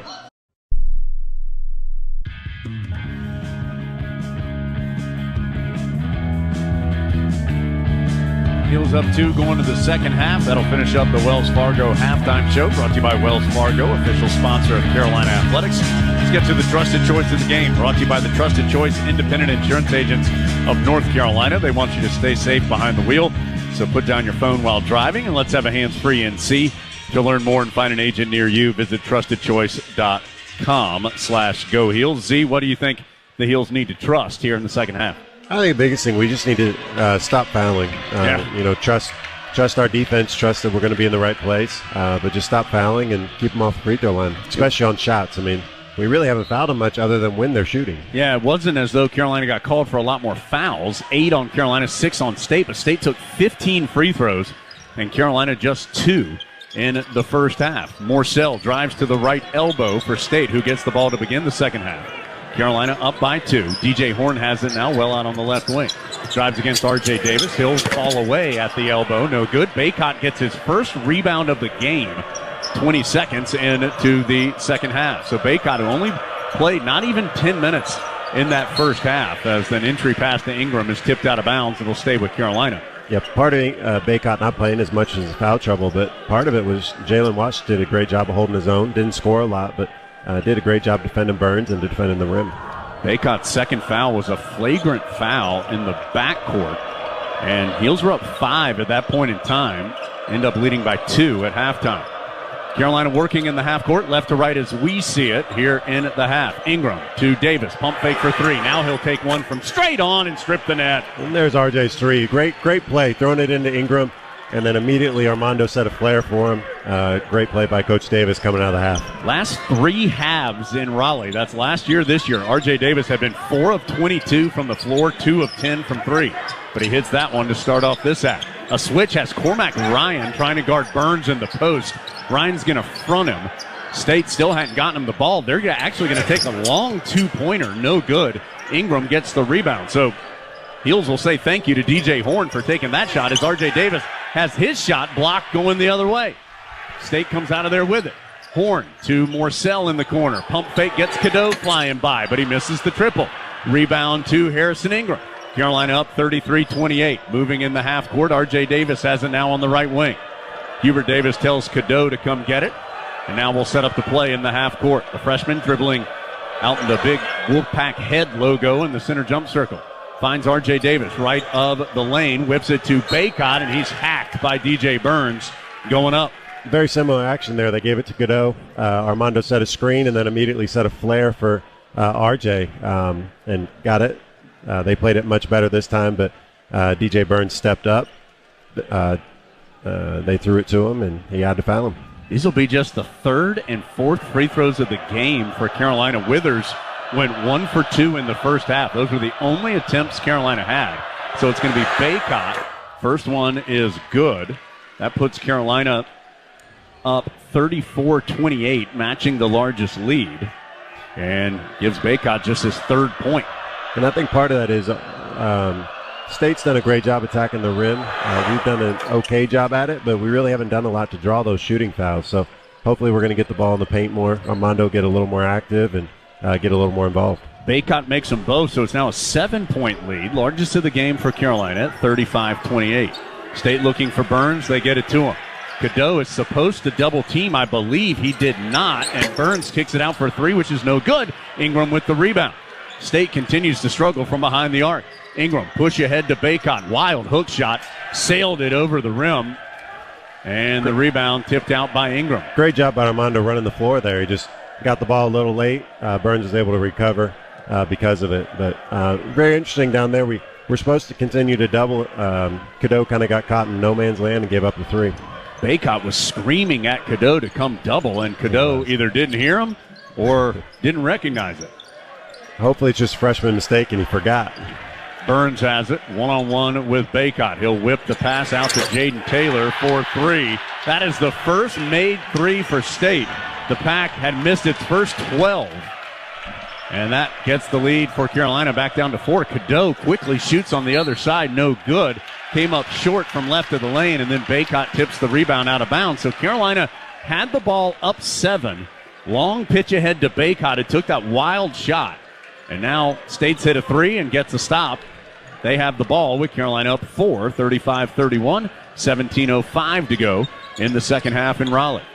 Burns outside the arc on the right. Gets the ball, now faces up against Bacot. I mean, this is just like football as Burns wildly turns into the paint, but draws a foul on Bacot. That is going to be 3 on Armando. That's a tough call. Two bigs there fighting each other, and I think Armando did bump him a little more than he probably should have, and Burns faded away. But more than that, I think Cadeau's a little confused as to how we're supposed to be doubling here. He gave up both those 3s, kind of got caught right in the middle, and Burns did a great job of hitting his guy. So very interested here if they get it cleaned up. Going big, nope. Yeah, I thought for a moment Washington was going to check in for Cadeau, but instead he gets Bacot. So Bacot plays just 3 minutes and 4 seconds in the second half before picking up his 3rd foul. You heard Burns hit the first free throw. His second one is good as well, so he's just a 59% shooter from the line, but 3 of 3 in this game. And State's run off 5 straight. They've whittled that 7-point Tar Heel lead down to 2. Cadeau the other way. He wants a screen, gets it from Washington, but doesn't use it. Short bounce pass to Washington, but he can't finish. Ingram with the rebound, though. Ingram in heavy traffic, tried to kick it out, and his pass was tipped out of bounds. Ingram has now 14 rebounds, just one off his career high of 15 against Pitt. He has half of Carolina's rebounds. The Tar Heels as a team have 8. He has 14. If you add the 6 that Washington has, that's 20 of the 28 rebounds. Yeah, Ingram doing a great job just cleaning up all those rebounds. The bigs are fighting, and he's just coming in getting them all. Tar Heels turn it over on the inbounds as the pass was tipped away from Ingram, who then goes diving into the TV table to try and save it, but stepped out of bounds in doing so. Great effort from Ingram, who is, can't tell if he's hurt or I think his shoes may just be really wet. There might be a State fan who's shaken up as Ingram went diving into the seats. I think there's moisture on the ground from a drink that got spilled. They're booing Ingram for diving after the ball, I guess, as he did run into an older State fan, but that was certainly just effort by Ingram. But we're going to go ahead and take the full timeout. 35-33. Carolina by 2. State's going to have the ball after the Tar Heels' 8th turnover of the game. Heels up 2 from Learfield.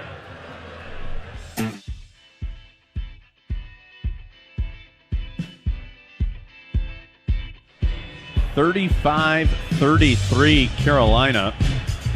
Second half in Raleigh, 16:38 to play. Modelo, proud to sponsor Carolina basketball. Modelo is an official beer of the Tar Heels, and we're brought to you in part by the Good Feet store. If you have foot, knee, hip, or back pain, Good Feet Arch Supports are engineered to support all 4 arches to provide pain relief, balance, and comfort. Try them for yourself. Book your free fitting today at goodfeet.com. There was some continued medical support for the NC State fan who Harrison Ingram ran into as he was diving after the loose ball. I believe the fan appears to be okay and still in his seat on the sideline on the TV table. So looks like he's doing now. Kevin Keats is going to walk over there and check on him as Carolina leads 35-33 over NC State. It has just not been I don't think either one of these teams is going to this point, say they've played a real quality basketball game. State is shooting 26%, 10 of 38, 1 of 13 from 3. Carolina's shooting 36% and has 8 turnovers and have had, it feels like, a couple chances to get a sizable advantage and have let those chances slip through their hands a couple of times. Ingram is now going to go over to the State fan and double check to make sure he's okay. Again, there was nothing there other than Harrison Ingram hustling after a loose ball, and he and the fan share a quick word. They slap each other on the shoulders and seem to be okay with everything. I may have actually been Wendell Murphy, who's a huge State supporter.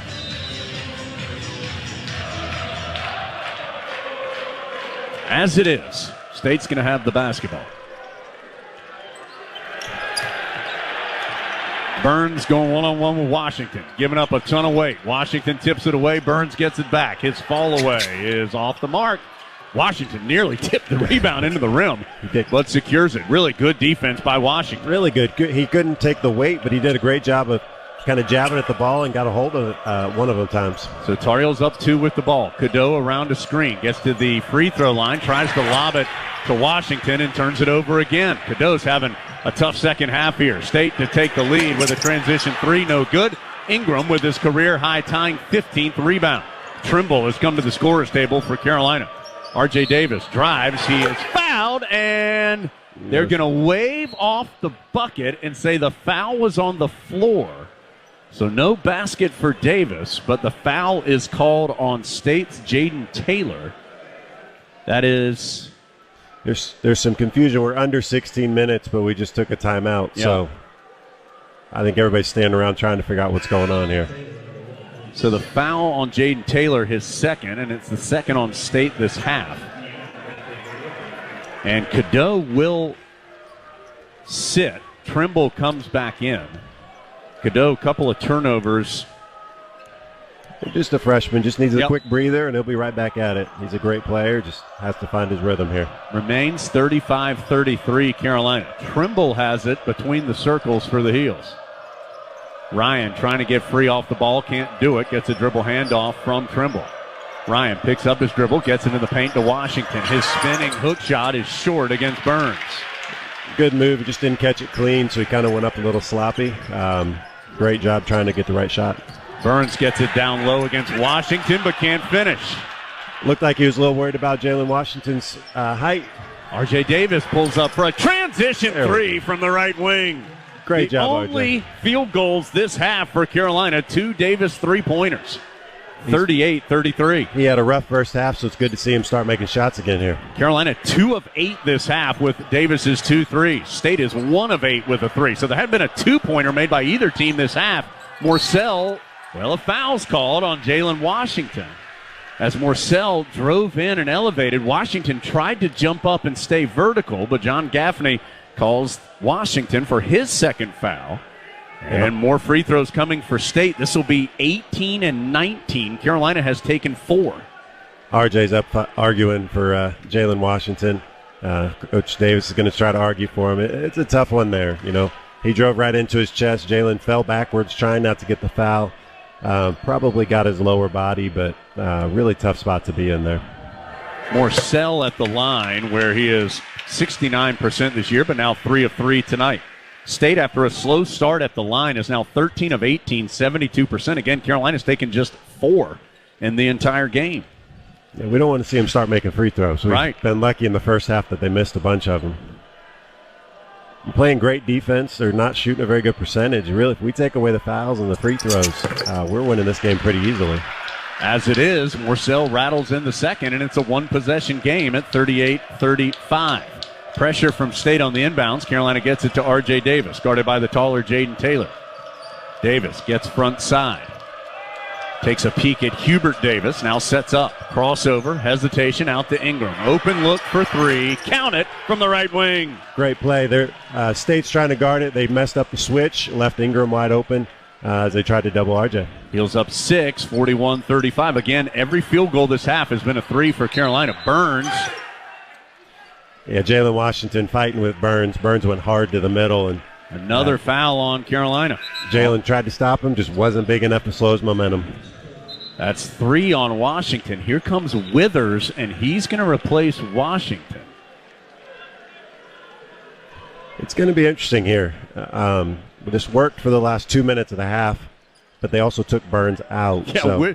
Withers listed at 6'9", 215. So just on paper, he's giving up 60 pounds to Burns. Yeah, you can't let him catch it in the lane. We can help him if he catches it further out. Jaden Taylor, guarded by Cormac Ryan. Try to crossover step back. Ryan shut the door, so he passes over to MJ Rice in the ball game. No good. Rebound tipped around. State had it for a moment. It's still loose and ends up in Trimble's hands. Carolina up 6. Trimble, crossover, gets to the cup. Can't get the layup to go, but he does draw the transition foul. And he'll have a couple free throws on the way. Really good take by Trimble, just pushing the pace. Really tough layup. I thought he made it for a second there, but it's going to be going back to the Burns conversation with Withers. Withers can stretch the floor. It's going to make Burns run the floor. Watching him, he didn't even go for the offensive rebound there. He's standing at half court trying to get back. So we're going to put a lot of pressure on him to get back with this small lineup, but we're going to have to be able to defend him on the other end. The foul was on Diarra, his second, as Trimble's free throw spins out. Trimble had been 9 of his last 12 at the line, but misses his first opportunity here, which is also his first opportunity of the game. State will bring in Michael O'Connell, take out DJ Horn. Still 41-35, Carolina with 14:10 to go. Trimble trying to convert one of these 2 free throws, which he does. First point of the night for Trimble. Carolina just 4 of 6 at the free throw line. State has taken 13 more free throws than the Heels. Burns battling with Withers, but still on the perimeter right now. The ball belongs to O'Connell out in the center jump circle. Gets a screen. Passes in the left corner to Taylor. Withers doing his best to deny Burns. Burns gets it, though. Spins baseline against Withers and is able to score. And that's what we can't have happen. Withers, he obviously is undersized, but he can't give up that quick of a drive. Meanwhile, Ryan drives baseline on the other side. Bounces out to Harrison Ingram. Can't take the 3. Carolina will reset. R.J. Davis has it in the center jump circle. Carolina by 5. R.J. with the drive. Boy, takes hard contact from Burns. No whistle. Cormac Ryan slaps the rebound to Trimble, who saves it before he falls over the timeline to Harrison Ingram in the corner. Has to pull up for 3 late in the clock. It's short, but State can't control the rebound as Taylor fumbles it out of bounds. So Carolina is going to keep possession. That shot clock resets to 20. 13-16 to go. Carolina 42, State 37. Neither team shooting well. Heels are 3 of 11 this half and 35.5% for the game. State is 2 of 10 this half and 25.5% for the game. And NC State on the last possession with a little matchup 2-3 zone. Carolina gets it in the corner to Trimble. Extra pass to Withers, and he bricks a 3 from the left wing. That's a challenge. Burns was standing in the lane. Withers was wide open, just not a great three-point shooter. As State's going to try a 3 off the mark from their big man Diarra. Rebound uncontested to Ingram, who now has a career-high 16. Heels work it around the perimeter in the half court. R.J. Davis, who's been about the only offense for the Heels this half, can't add to it, as that's going to be a rebounding foul on State. Ryan gets bumped off after the missed 3 by Davis. The foul's on DJ Horn, his first, 4th on the pack. It will just be an inbounds, though, for State. Or, excuse me, for Carolina. Ryan doing a great job getting inside position on that box out, and actually boxed out on the offensive end and got shoved on it. Burns checks out. Middlebrooks checks in. R.J. Davis, short bounce pass into Ingram on the inbound. Ingram faces up against Diarra. Drives into the paint and turns it over. Tried to pass it to Davis, and it was tipped and taken away. Turnovers have been a problem. That's 10 now for Carolina, matching the Tar Heels season average as State goes backdoor to the cutting Horn for the layup to cut it to a 3-point game. RJ got stuck looking at the ball and got back cut. 42-39. State crowd coming to its feet. Neither team has been fluid tonight. Withers sets a screen for Davis, weaves by it, gets to the rim, and can't finish. Withers, heavy traffic rebound, and he's fouled going back up. Great job by Withers, just following it down. RJ attacked downhill really fast. Both guys took him. Withers was able to get the rebound and then battled to get that one up, but ended up getting the foul. Diarra the foul, his third, fifth on State, and this will be a shooting foul for Withers. So he was 1 of 2 at the line in the first half and is 15 of 18 on the year. 12:08 to go, 42-39. Free throw good by Withers.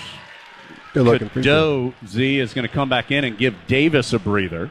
Yeah, hopefully Cadeau's had enough time just to, get his composure back. He had a great first half, so hopefully he can get back to doing what he was in the first half and forget about what he did at the beginning of this half. Withers gets the bounce on the second free throw, so it's 44-39. Heels are, their last 5 from the floor and 2 of their last 13, but lead by 5. Taylor to Middlebrooks. Handoff to Horn. Ryan chasing him. Back to Diarra on the left wing. Ingram giving him some space. Bounces it to Middlebrooks. Out to O'Connell. Shot clock down to 7. Long guarded 2 by O'Connell is good. Tough shot.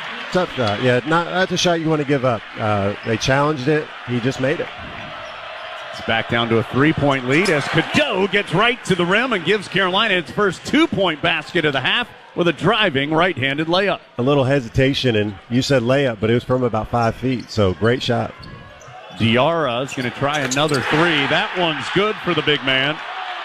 Just his 4th make of the year, and it cuts it to a 2-point game. That one looked better. Hopefully we'll get up and challenge him now. Kind of gave him that one. 46-44. Ingram to Ryan. Pump fake on the 3 on the right sideline. Now they leave him, so he pulls up for 3 off the back iron.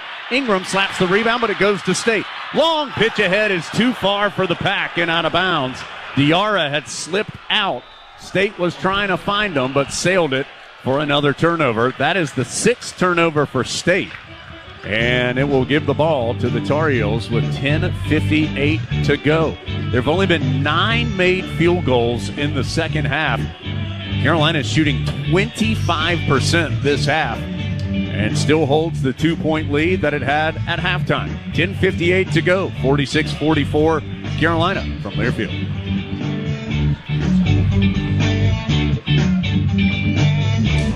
We're on the road with Honda dealers of the Carolinas. If you're a Tar Heel fan, don't just cheer for the best, drive the best. Drive a Honda. Better hurry, they're going fast. See your Honda dealer of the Carolinas today. Carolina 46, State 44, 10:58 to go. It's a new season at Kohl's with everyday styles and great prices. You can get more of what you want for less. Find go-tos for going out everywhere and perfect picks for your home. Shop Kohl's and Kohls.com today. That's KOHLS.com. And a reminder, the basketball camps are back. Young men who will be in 6th or 7th grade during the 24-25 school year can apply for a scholarship through their local electric cooperative to attend the UNC basketball school this June.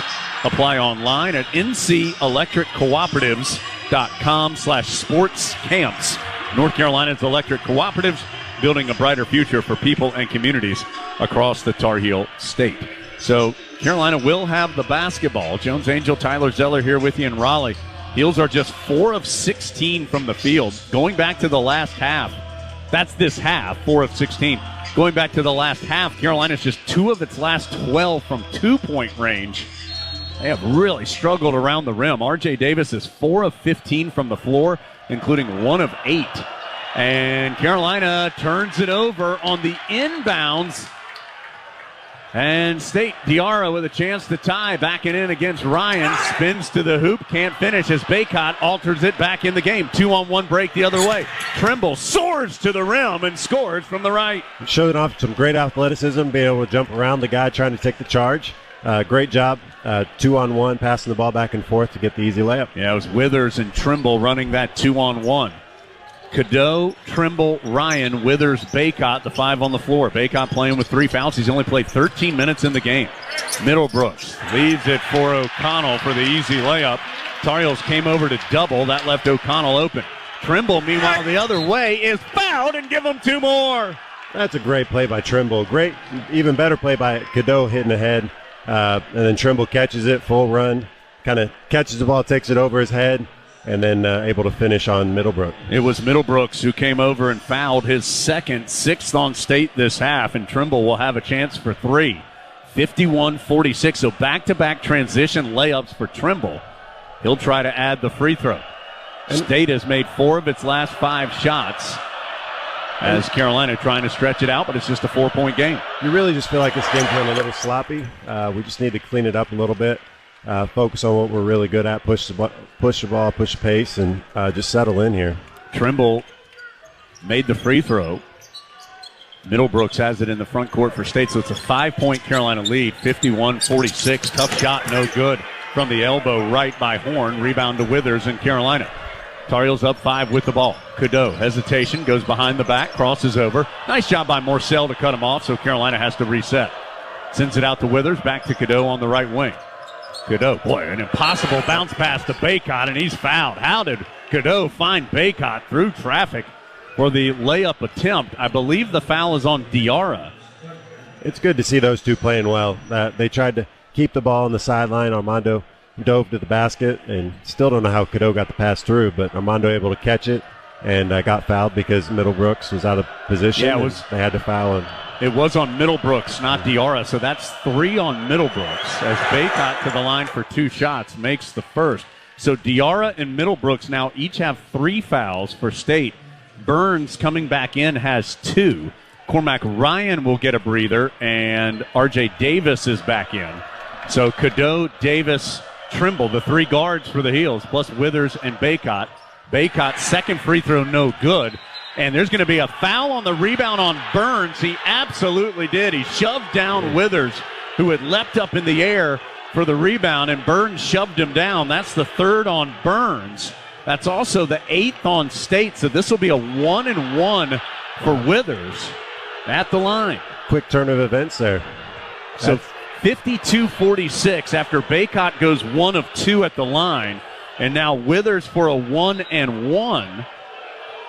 And Burns really didn't need to push there. Withers was just jumping up, trying to get a piece of it, tip it away, and Burns pushed off pretty noticeably. So 1-and-1 coming for Withers, who's 3 of 4 at the line this evening. Heels up 6. Free throws too strong, though. Rebound to State. So Carolina misses a couple freebies there. Baycott and Withers missing opportunities to add to what is a 6-point lead. Burns, long cross-court pass, ends up in the corner to Diarra. He'll push it up the sideline with the pass to O'Connell. Guarded by Trimble. Now he gets it down low to Burns, 1-on-1 with Baycott. Baycott playing with 3 fouls. Heels coming double. State kicks it out, ends up to Morcell in the corner left. Drives baseline, tries to go up and under, blocked by Baycott, falls back into Morcell's hands. His fall away is short, rebound to Baycott. Baycott, oh my gracious, a long pass ahead to Trimble, who has it, and I think he was just trying to draw a foul, challenged but he didn't get at fouled. the rim. Yeah, no foul. Morcell will try a transition 3, no good.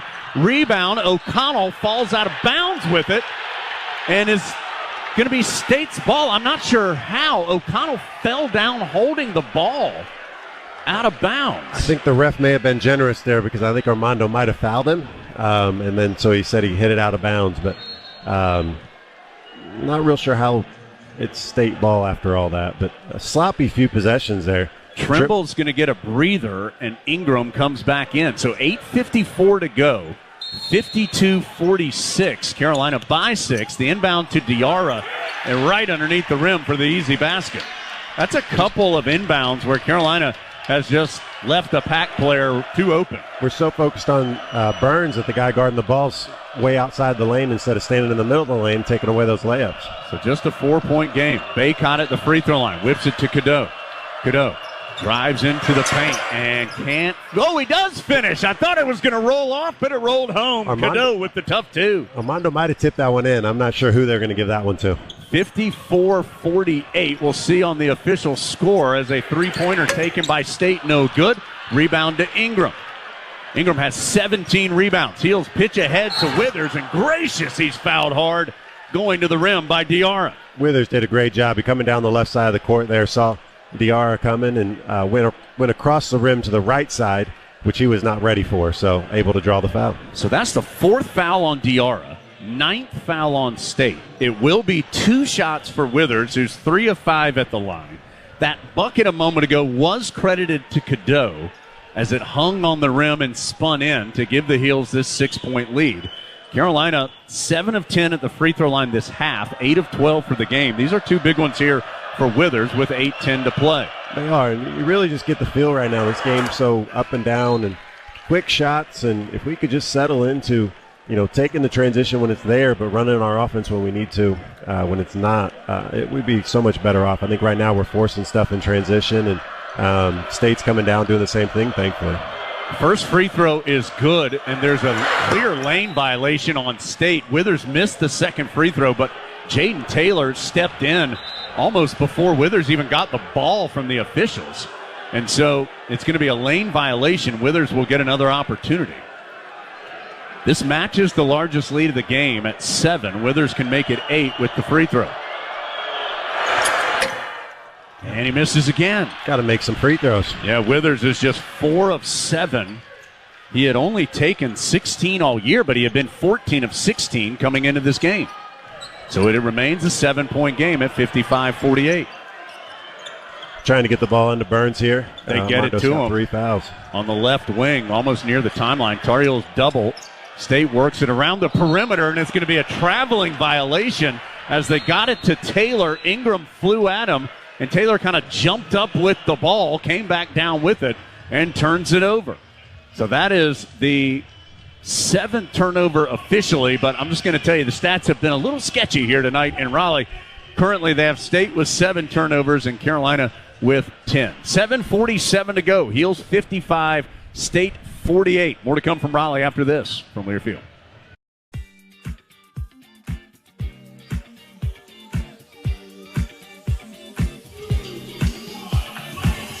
Carolina trying to get some separation. There just hadn't been much separation at all either direction in this game. 7:47 to go. Tar Heels 55, State 48. Food Lion, proud to sponsor the Score to Give More program. For each free throw the Tar Heels make in today's game, Food Lion Feeds will donate 100 meals to a local area food bank. Timeouts get you set up here for the second half. State has all 3, as does Carolina in the second half. Fouls, Tar Heels have only been whistled for 3 this half. State's been called for 9, which means that the Tar Heels are in the double bonus the rest of the way. And the possession arrow belongs to Carolina. So 7:47 to go with the Tar Heels leading 55-48. Carolina will come out of the huddle with Cadeau, Davis, Ryan, Ingram, and Baycott as the 5 on the floor. Tar Heels will be inbounding. Cormac Ryan. And inbounds have been a challenge today. Carolina has struggled to cleanly get the ball in bounds multiple times. They have. Most of the time it's been when Burns has not been in the game, so they've been able to pressure a lot more without him in. They get it in easily to R.J. Davis, who brings it front side. Now to Cadeau. Cadeau gets a screen from Baycott, gets to the right of the lane, tried to whip it to Baycott. It was tipped around. Baycott gets it back and muscles it in. Cadeau's doing a great job getting downhill, making a big commit to him, and then throwing it back to our big. That's just the second field goal for Baycott. He has 7 points and 2 rebounds. He came in averaging 15 points and an ACC high 11 rebounds per game. Carolina now up 9, 57-48. Burns faces up almost in the right corner. Carolina brings the double, and Burns turns it over. Intercepted by R.J. Davis. Great job doubling by Ingram, being able to put the pressure on it. Burns was ready for it, but he did a great job surprising him as much as he could. Carolina can go up double figures with a basket on this possession. Baycott, well outside the arc, hands off to R.J. Davis. Drives hard on the right, stops, pops, and scores. That is a tough shot. Going downhill, stopping at the elbow with a guy on his arm, and then able to get a little distance, shoot a little floater. And State's going to call a timeout with Carolina now up 11, 59-48. With 6:37 to go, this will stretch to a full 6:37 to play second half. Carolina on a 7-0 run, up by 11, 59-48 from Learfield. We're We're on the road with Honda dealers of the Carolinas. If you're a Tar Heel fan, don't just cheer for the best, drive the best. Drive a Honda. Better hurry, they're going fast. See your Honda dealer of the Carolinas today. Largest lead of the game for Carolina. It's 11, 59-48, 6:37 to play. After the game, we'll have our Best in the Game feature presented by Old Dominion Freight Line. That's our player of the game. Old Dominion Freight Line works hard to be the best in the game and is proud to support those striving to be the best in theirs. And hard to believe, only 2 players have double figures in this game, 1 for each team. R.J. Davis leads Carolina with 13 points, but on 16 shots. He is 5 of 16, 3 of 7 from 3. And DJ Burns has 11 points for NC State.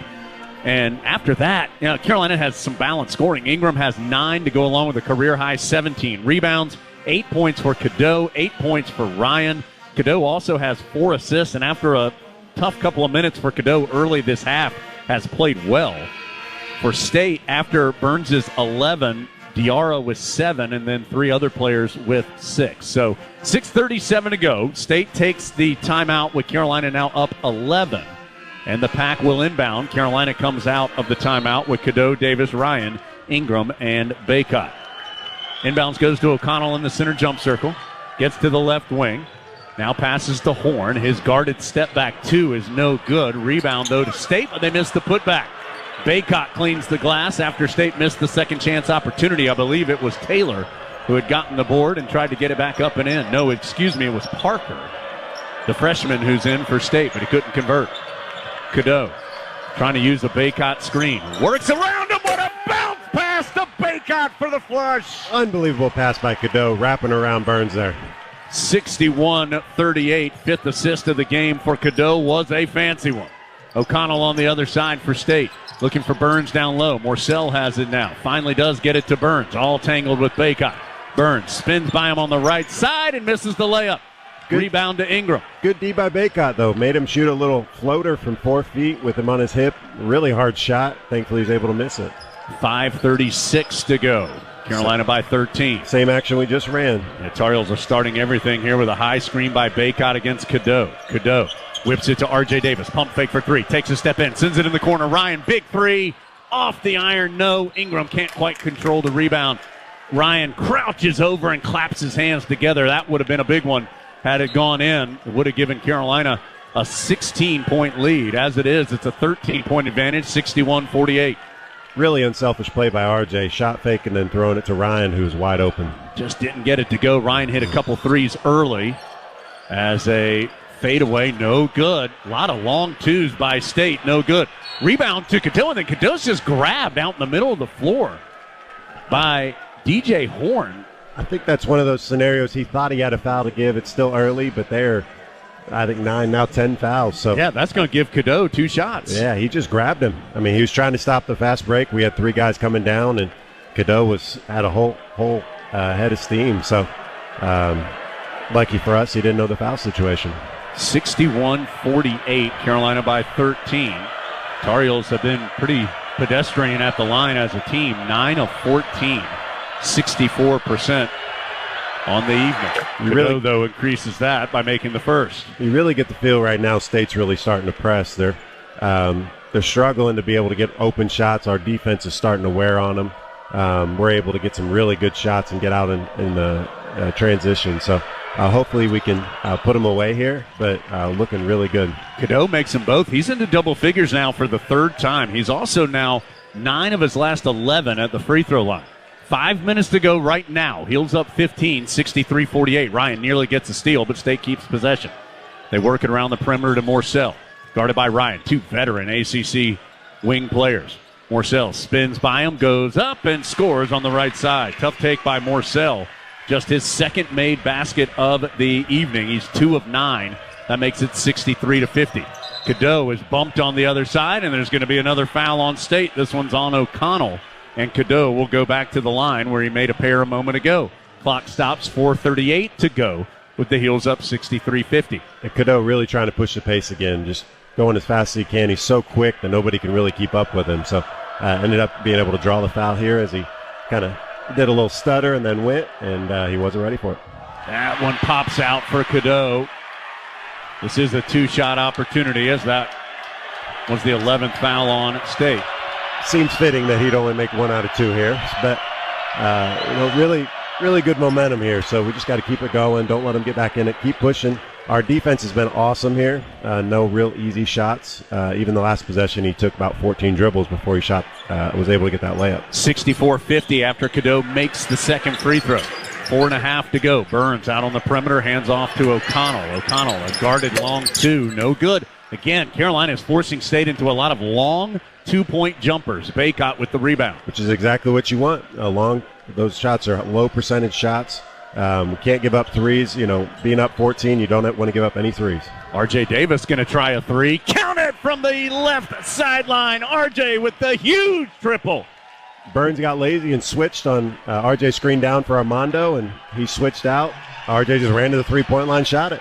It is a 17-point Carolina lead. The Tar Heels on a 15-2 run. State has taken a timeout with 4 minutes even to go in the second half. We'll take the timeout as well. Final full break. Carolina has all of a sudden gone up 17 from Learfield.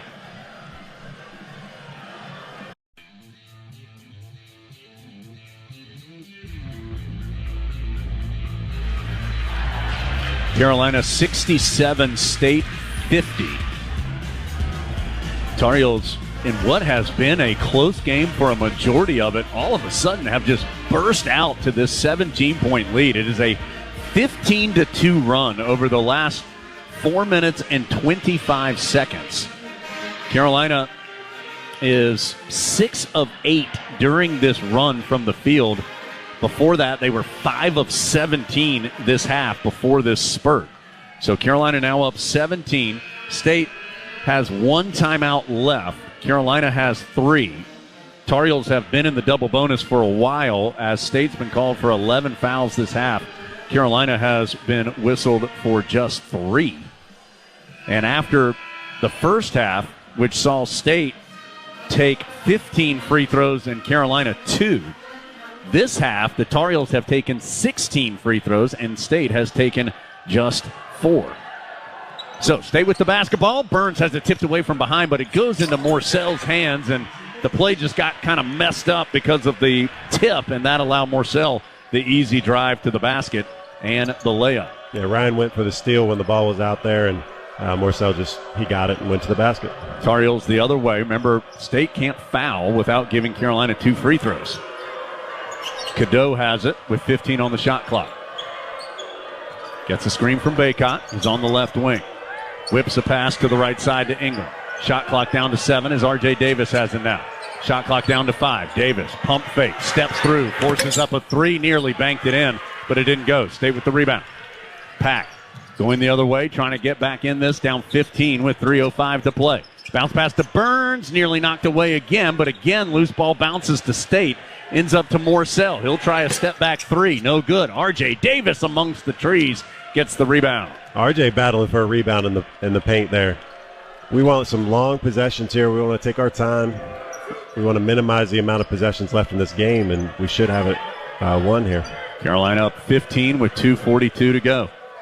Cadeau just holding the ball like he should. We're going to set a late pick and roll and try to make action quick here. Shot clock under 10. Cadeau splits the double team, forgot the basketball, dives to the floor to get it. Carolina's trying to call timeout, and finally they get it with about 3 seconds on the shot clock. Cormac Ryan, heady play there as Cadeau was fighting for possession in the lane. Took the timeout. Carolina did have the arrow, so if it had been a tie-up, it would have belonged to the Heels. But they do retain possession thanks to Ryan taking that timeout. And again, it's heady because the Heels had all 3. So up 15 with 2:28 to go. Carolina will have possession, but just 2.6 on the shot clock, so they're going to have to do something quickly on the inbounds. These two will play again, of course, as they always do, playing twice a season. Carolina will host State in Chapel Hill, not until March 2nd. So it'll be a while until these two see each other again. And it'll be a challenge to play him again. Burns and Armando have both played fairly well, but it'll be interesting how we match up with them come March. Yeah, Burns played really well early. Baycott has not been nearly the factor he normally is, although he has played better here in this second half. As Ryan will inbound. Again, just 2.5 seconds to go. Carolina gets it into Ingram. He'll pull up for the corner three. Boy, he missed that by a mile. It was a bad shot, but he also only had 2 seconds. He probably could have taken one dribble, but he just tried to get it out. I mean, that ball, it probably missed the rim by 3 feet. I mean, it landed between the charge circle and the ACC logo in the paint. It bounced and then hit Armando and DJ Burns in the other block. Carolina still up 15, but needs to finish this thing out here in Raleigh. Morcell around the screen, has it at the free throw line. Tipped away by Ryan into the hands of Cadeau. Carolina on the run. We'll see if they want to push it or slow down. Cadeau will slow it down. Veteran play by the young player as he got to the ACC logo and then backed out. 2:05 to go with the Heels up 15. That situation, if you have a wide-open layup, you take it, but he did a great job. He pushed it, saw he didn't have the layup, and pulled it out. Cadeau dribbling in the center jump circle, guarded by Taylor. Baycott comes to set the screen. Can't do it. Cadeau whips it in the corner. Ryan will try again from there, and too strong. Another open look for Ryan, but he's missed a couple big ones here in the second half. Stayed the other way and has it taken away. O'Connell had it stripped by Davis. Carolina is getting some huge turnovers, deflections, and steals to keep State at bay. Just 95 seconds to go. Heels up 15. And I tell you what, Cadeau had a rough start to the second half, but he has been unbelievable the last 10 minutes here, making the right play. You know, Ryan didn't make the three on the other end last time, but that's exactly the play he should have made. 11.6 assists for Cadeau. Baycott sets the high screen for R.J. Davis. Bounces it down to Baycott in traffic. Shot clock down to 2. Heels tip it around to Ingram. His force up at the horn is going to be a shot clock violation. So if there's something Carolina might want to work on after this game, it is burning the clock but getting good shots. But right now with 70 seconds left, Heels are up by 15. And somehow Ingram keeps ending up with the ball right at the end. That's right. State's going to roll it. Cadeau's not even looking as O'Connell finally picks it up at the timeline. Sends it over to Horn. His 2 left of the lane, no good. Baycott with the rebound. State has just struggled mightily all night. They're likely going to shoot below 30%. They're just 18 of 64 from the floor. That's 28% for the ball game. 2 of 19 from 3. And Carolina's done a great job of running him off that three-point line but not giving up layups. Even that play, he caught it, turned the corner, but had to shoot a little tough 8-foot jump shot. State not fouling. R.J. Davis, step back 3 off the back iron. No. Ingram gets his 19th rebound of the game and is fouled going back up. Great effort. You know, up 15. Game's probably, well, it is over. But great effort by Ingram to be able to go get that rebound all the way through the game, even though it's probably over. Foul was on Parker, his second, and 2 free throws coming for Ingram. 35 seconds to go. Carolina on a way to a 4-0 start in ACC play. Ingram can get a double-double if he can make one of these. Well, the first one pops out. Ingram trying to get his 10th point of the game to go along with 19 rebounds. He's going to have multiple subs. Cadeau, Davis, and Baycott and Ryan all come out. Ryan waving to the crowd. And Jalen Withers just said something to Ingram here on this free throw. So it'll be interesting. There's a little friendly competition or a little friendly, whatever you want to call it here. And it rolls off. No good. The State crowd excited because they're going to get a free Chick-fil-A sandwich out of it. About the only thing that's going to go right for them tonight. As Withers blocks away a putback attempt, and then Creighton Lebo, who's in the game, gets called for a foul. So after the Tar Heels went through those subs, by the way, the Heels just 12 of 20 at the free throw line. After those subs, Lebo, Trimble is just now checking in for Ingram. So Lebo, Trimble, Wojcik, Withers, Washington, the 5 on the floor. Just 26 seconds to go. Heels up 67-52. Carolina could be 4-0 for the first time since 2016. They started 8-0 in ACC play that year as a foul called on Washington, banging with Burns. That's 4 on Washington. Just the 5th on Carolina, so it'll be an inbounds for State. Now Middlebrooks is going to check in. And Washington's done a great job on Burns. Surprisingly, I did not expect him to guard him that well. He's done a great job using his length on him. Morcell has it in the corner after the inbounds, drives against Wojcik, and a foul called on the floor on Wojcik, his first. So the fouls rapidly getting a little closer to one another here in the second half. State had been called for 12. That's now 6 on Carolina. 15.4 seconds to go. A couple fouls here, just guys trying to compete up to the end. Driving to the free throw line, but kicking it out is State. They send it to O'Connell, who breaks the three. Rebound Morcell, and he's fouled. That was weird. Trimble and Washington actually had the rebound, and then they both tried to let the other person have it, and then State ended up with the ball. Well, that foul's on Washington, and he's going to foul out. It's the first time in his Carolina career that he has fouled out. He'll do so with 4.8 seconds to go. And Carolina's going to bring in Okonkwo. James Okonkwo, the West Virginia transfer, will come in for this final. Still 67-52. State has not scored for the final 3:38. Now they'll have a chance here with Morcell, 2 shots at the line. Remember, Clemson didn't score for the final 5 minutes plus of the game on Saturday. Morcell does get that free throw to make it 67-53. I think that's just a testament to our defense. You know, we're doing a great job of making all their shots difficult, and then we're pushing the pace that you eventually wear down teams that way, and then if you can continue to play at that level defensively, it's really hard to score. Morcell gets them both. 67-54. Carolina will inbound to Creighton Lebo. He'll hold the basketball, and that will do it. So for the first time since 1974, Carolina and State met with each team at 3-0 or better in ACC play. And it's going to be the Tar Heels that leave still undefeated and in sole possession of first place in the Atlantic Coast Conference. Carolina wins 67-54. The Tar Heels improved to 12-3 overall, 4-0 in the league. State falls to 11-4, 3-1 in ACC play, and State has now seen Carolina win 18 of the last 22, 31 of the last 36, 37 of the last 43, and 54 of the last 67 in the series. Whew. Heels win it tonight by 13. 67-54 the score. Coke postgame report coming up. I'll talk to Coach Davis. Adam will chat with a player.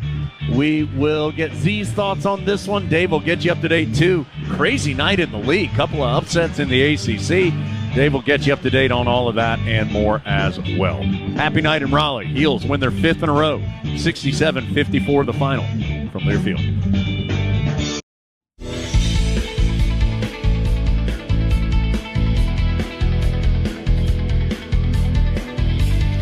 Attention Tar Heel fans, if you've had any alcohol as a part of your game day activities, make sure you don't get behind the wheel. There are more ways than ever to get home safely. Call a friend, a cab, take a bus, or app your ride. It'll be a happy ride home for Carolina. Beating NC State tonight in Raleigh 67-54. Dave Nathan here in studio welcoming you back to the Coca-Cola postgame report. Tyler Zeller still on scene as Carolina wins by 13. Players and fans, I think, want to win pretty and look good. Coaches might be torn on whether or not you win pretty or win ugly. But I just have to think with all the things that Hubert Davis has talked about this year, defense and rebounding, chief among them, he's got to have a smile a mile wide in the Carolina locker room after a performance like this. Absolutely. This was a battle. You really could see it throughout the game. The last 8 to 10 minutes there we took over and were able to open up a gap. But other than that, I mean, it was a battle each and every possession on the boards. Between Burns and Middlebrooks, they did a great job of trying to get to the boards, putting pressure on us. But we were resilient all night. Our guards came down. Ingram, most of all, was able to, Burns and Armando would be tangled up, and Ingram would just come in and get the rebound, and we'd be going the other way pretty quickly. Going back to the Clemson game, the Tigers shot 1 of 18 from three-point land. Today, State just 2 of 21. I'm no mathematician here, but I think that's something like 3 out of 39. What is Carolina doing on the perimeter? Maybe two teams just had 2 really cold nights. I don't believe that, though. I really believe that the Tar Heels are affecting these shots more so than these teams just having an off night. I agree. I think we're playing extremely hard. I think Armando and even Jalen Washington are doing a great job inside of handling their own, so we don't have to help them much. We did help some in the second half where we were trying to get the ball out of Burns' hands, but we're doing a great job even with that when we fly around. Somebody's open, somebody's at least within, a foot or two of them on every three-point shot that they take. And we're doing a great job pushing them up, running them off those three-point lines. We gave up a couple layups, but you can kind of live with those if you're able to keep them at 2 for 21 from the three-point line. DJ Horn had been State's leading scorer, a little more than 14 per game. He's 2 of 16 from the floor for just 6 points. Casey Morcell, 3 of 12 for 12 points, struggled in just 16 minutes on the floor. Those two combined 18 points, 5 of 28 from the floor, 0 of 9 from three-point land. Again, that's a pretty solid guard tandem that Coach Keats has, and the Tar Heels made him look mediocre en route to a 67-54 win. Conversely, R.J. Davis took 19 shots, scored 16 points, knocked down 4 triples in 35 minutes.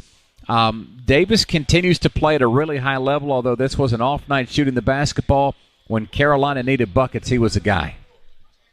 Yeah, I think, R.J.'s doing a great job he forced a couple tonight, but overall, they were open shots. They were great looks. He just missed them tonight, which is kind of funny because we're not used to that right now. He's making shots that are incredibly difficult. And then on the other side, Elliot Cadeau did a great job of just playing within himself after that first little stretch in the second half and was able to create a lot of opportunities for our bigs, as well as Ryan got a good look. RJ got a couple good looks. And really just our team is looking really good at playing kind of within ourselves and doing what we do best. Jody Zorger may put the defense in perspective better than anybody else. He has just reported that this is State's lowest field goal percentage in recorded history. Wow. What had been the low of 28.3% in the 1998 ACC tournament was eclipsed tonight with the Pack shooting 27% in the game. So, see, you play this matchup a couple hundred times, eventually you're going to see some things that hadn't happened before. Tonight, defensively, the Tar Heels did it better than they've ever done before. And that's I think what I was saying earlier. We did a great job running them off that three-point line, and then they settled for a lot of those long mid-range jump shots, which is what you want them to do. But even that, we were challenging them.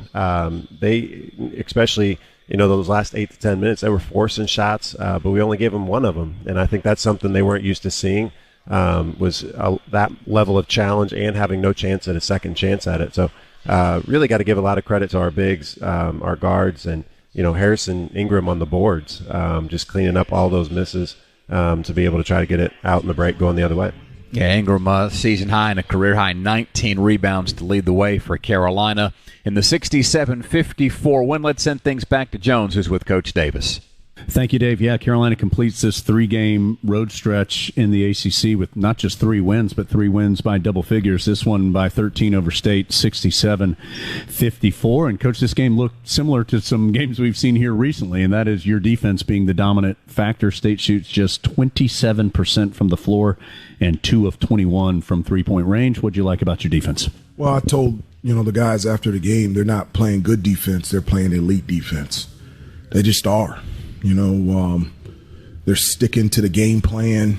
They're taking individual one-on-one battles seriously, competitively, getting stops. In the first half, we were doing a good job defensively until getting to the basket, and then we would foul them. Second half, we didn't do that. When we're disciplined enough to defend without fouling, we're really good. And on the offensive end, we just didn't have a rhythm. I felt like, one of the things that I talked to them before the game is don't let their defensive pressure dictate and decide how we play on the offensive end in terms of speeding us up. And I felt like in the first half, they sped us up. Second half, we were at our pace, and we got better shots, and we started making shots. And then in combination with the defense, that allows you to get a double-figure lead. Coach, it felt like Elliot Cadeau had a tough couple of minutes to start the second half. You set him down, he came back in, and then it felt like he controlled a lot of the game in the half court. What did you see from your freshman there in the second half? No, I was really proud of him. He has an ability to be able to attack and get to the basket. Teams have been playing him a little bit differently, so in practice, we've been practicing to help him be more successful out there on the floor. And in a ball screen pick and roll situation, he's the real deal.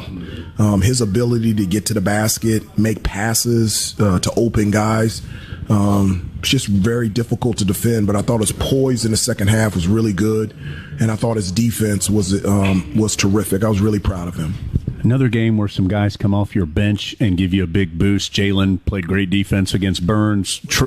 Trimble out in the open court. Felt like you got some really good minutes again. It was good, and we were thinking we would have to double Burns when Jay Wash was in the game, but he actually did the best on him one-on-one. He just fought him, fronted him, made him catch the ball out further than where DJ Burns wants to catch it. Seth in transition, I love it. I love pitching the ball ahead to him. He's so athletic. He can finish. He got early offense for us in the second half, and that helped us extend the lead. And so Jay Witt was great, rebounding, hit some free throws.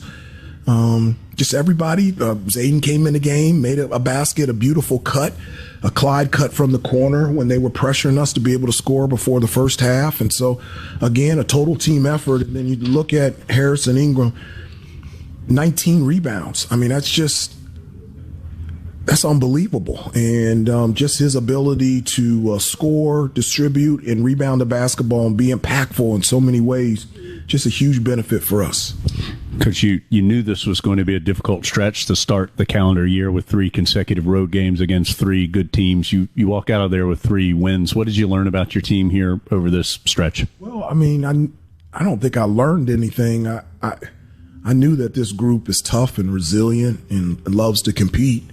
But I really do believe, like, our non-conference schedule, the level of teams, the different styles, the situations that we've been in have really prepared us for this. So playing on the road at Pitt, at Clemson, and here at NC State, we've already been in those situations. Maybe not, in a true road game, but game type situations we've been in. And so we've learned from those things that we needed to fix and build confidence on the things that we've done well thus far. Tar Heels improved to 12-3 overall, 4-0 in the ACC, and in sole possession of first place in the conference. Coach, congratulations. Look forward to talking with you soon. Thanks a lot. It's a good day for Carolina.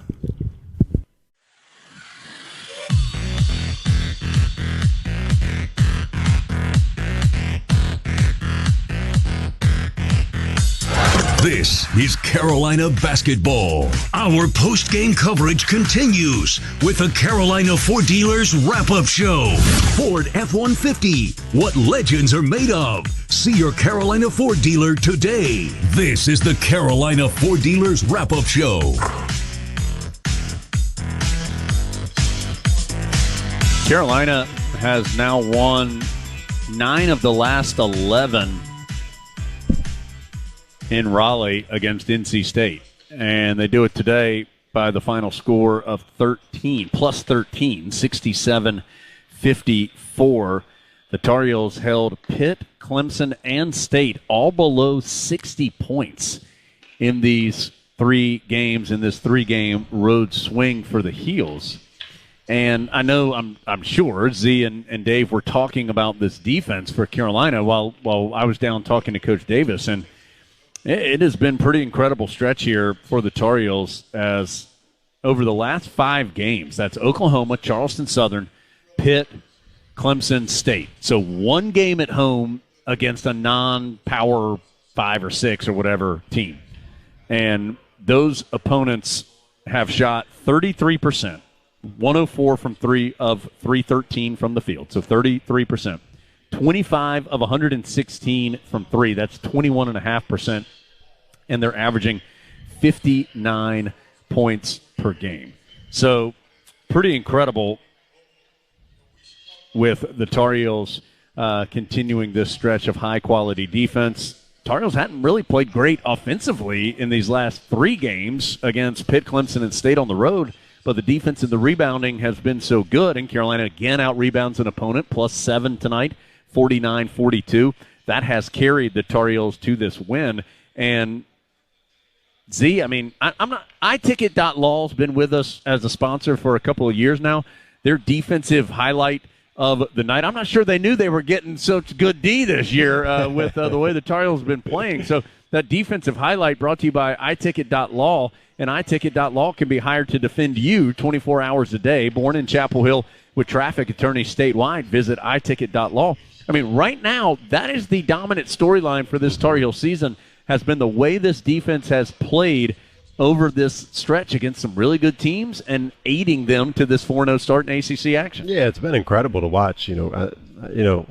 They've obviously changed some things. Coach Davis has really found what works for this team. The adjustment he made in Clemson, putting Jalen Withers in to go a little bigger.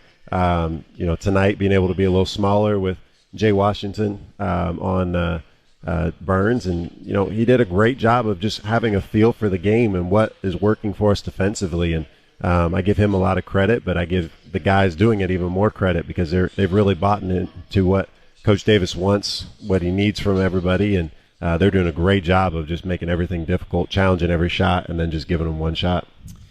So Carolina wins it by 13. Again, the final 67-54. It's the Coke postgame report brought to you by Coca-Cola and Coke Zero. They say Coke Zero is irresistibly tasty. Does that make it the best Coke ever? You'll have to try it and find out for yourself as the Tar Heels win again 67-54. And, Z, this was not a night where the Tar Heels, the offense was coming easy. Davis ends up scoring 16 but took 19 shots to get the 16 points. Cadeau, who felt like he was one of the bigger players in this game for Carolina, had 11 points and 6 assists in the contest. But it wasn't until, I'll say, that 8-minute mark where all of a sudden the offense started coming a little easier for Carolina, a little cleaner. And when that, and you said this at some point, when that offense started coming, you mix that in with the defense, and that's how that game went from a 2 or 4 point game. All of a sudden, the Heels are up 17. Yeah, I think we did a great job those last 8 to 10 minutes, just slowing down a little bit, running our offense, getting exactly what we wanted. I felt like before we had some transition opportunities we took advantage of, but I think we had a lot of transition opportunities, 1-2 pass shots that, probably we could have passed on and gotten something better. State was doing the same thing. It got a little sloppy there at times, but really the last 8 to 10 minutes we dominated defensively. We got what we wanted offensively, and we looked like a team that could beat most people or anybody in the country. So Carolina improves to 12-3 overall and 4-0 in ACC play, and the Heels do get to go home now. They're in this stretch, just one game at home in a 42-day stretch. So they will be excited to be at home on Saturday. And just a quick reminder before we look forward, that Saturday game against Syracuse is at noon. I know there were some tickets and schedules earlier in the year that had that game, I believe, at 1. That is a noon game for Carolina and Syracuse on Saturday.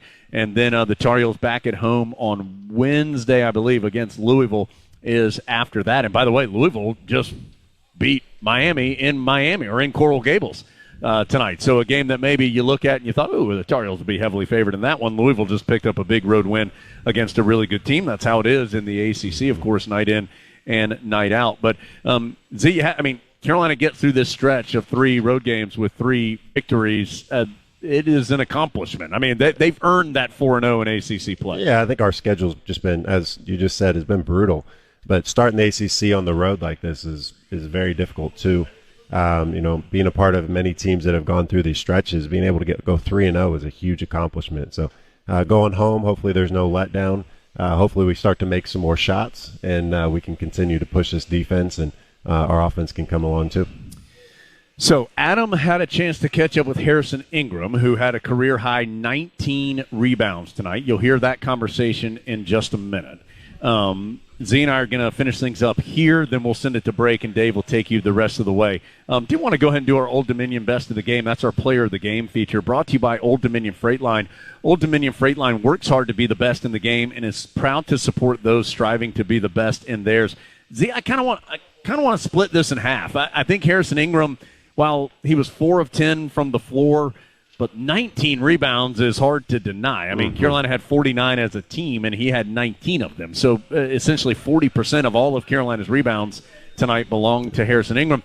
And then it just felt like Cadeau working in the half court in that pick and roll a lot in the second half really controlled the action. I'm going to split it and give half of it to Harrison Ingram, half of it to Cadeau. I think I was sitting here trying to figure out which one to pick. I think Ingram is the obvious choice, but Cadeau in the six assists does not tell the whole story. He had many times, one in particular I'm thinking of where he threw it to Cormac Ryan in the corner wide open, and, he just missed a shot. But, that could have easily been 10-12 if those guys make those shots. So, really, I think without him, we don't stretch this game to a 15-point lead. It ends up 6-8, and we got a contest. So, yeah, I think we got to give it to both those guys. And then even Ingram getting the rebound with 30 seconds left, competing as hard as he can throughout the game. It was awesome. And certainly R.J. Davis finished with 16 points, but on off night shooting for him, he did hit some big threes, certainly in that second half that aided in the Tar Heel win as well. But, hey, it's always a good problem to have when you can't quite decide, right? We got to spread the love around a little bit. That's right. R.J. can't get it every time. That's right. He has plenty of these Old Dominion Freight Line best in the games this year, so he'll share it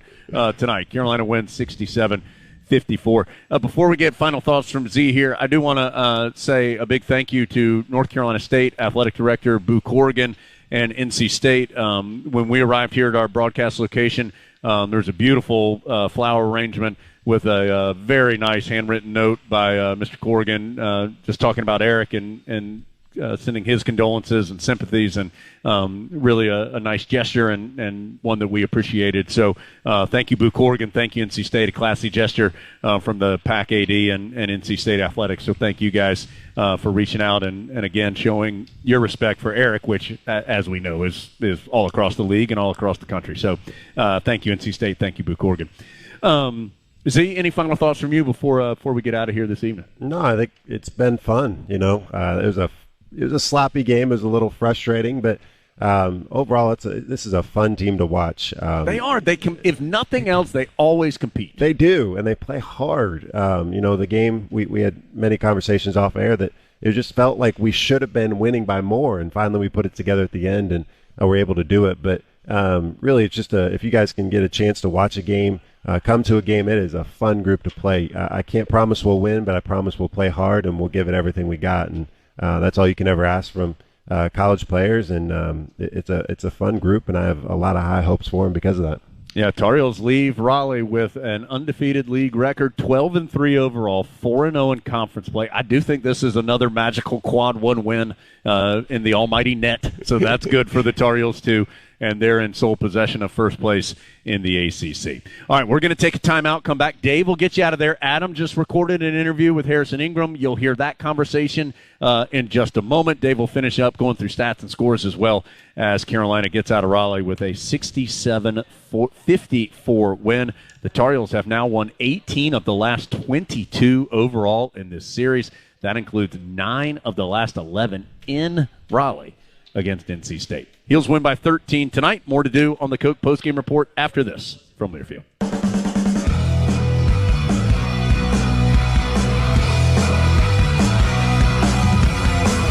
For 25 years, Top of the Hill Restaurant and Brewery has been a pre- and post-game tradition.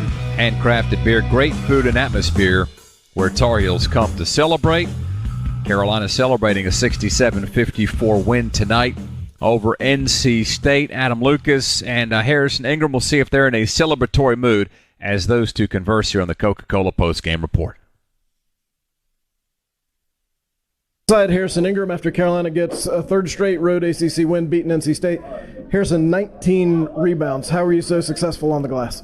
I mean, just figuring out a way to win, whether it's shooting threes, rebounding, guarding the best player. At the end of the day, I feel like I'm a Swiss Army knife type of player, and that whatever coach asked me, I need to win. Armando was in foul trouble. He was the best rebounder in the country, so I knew how to step up and rebound. DJ Burns wants to be a big presence on the glass, but he was not very successful. Why were you able to get some of those loose balls that he was not?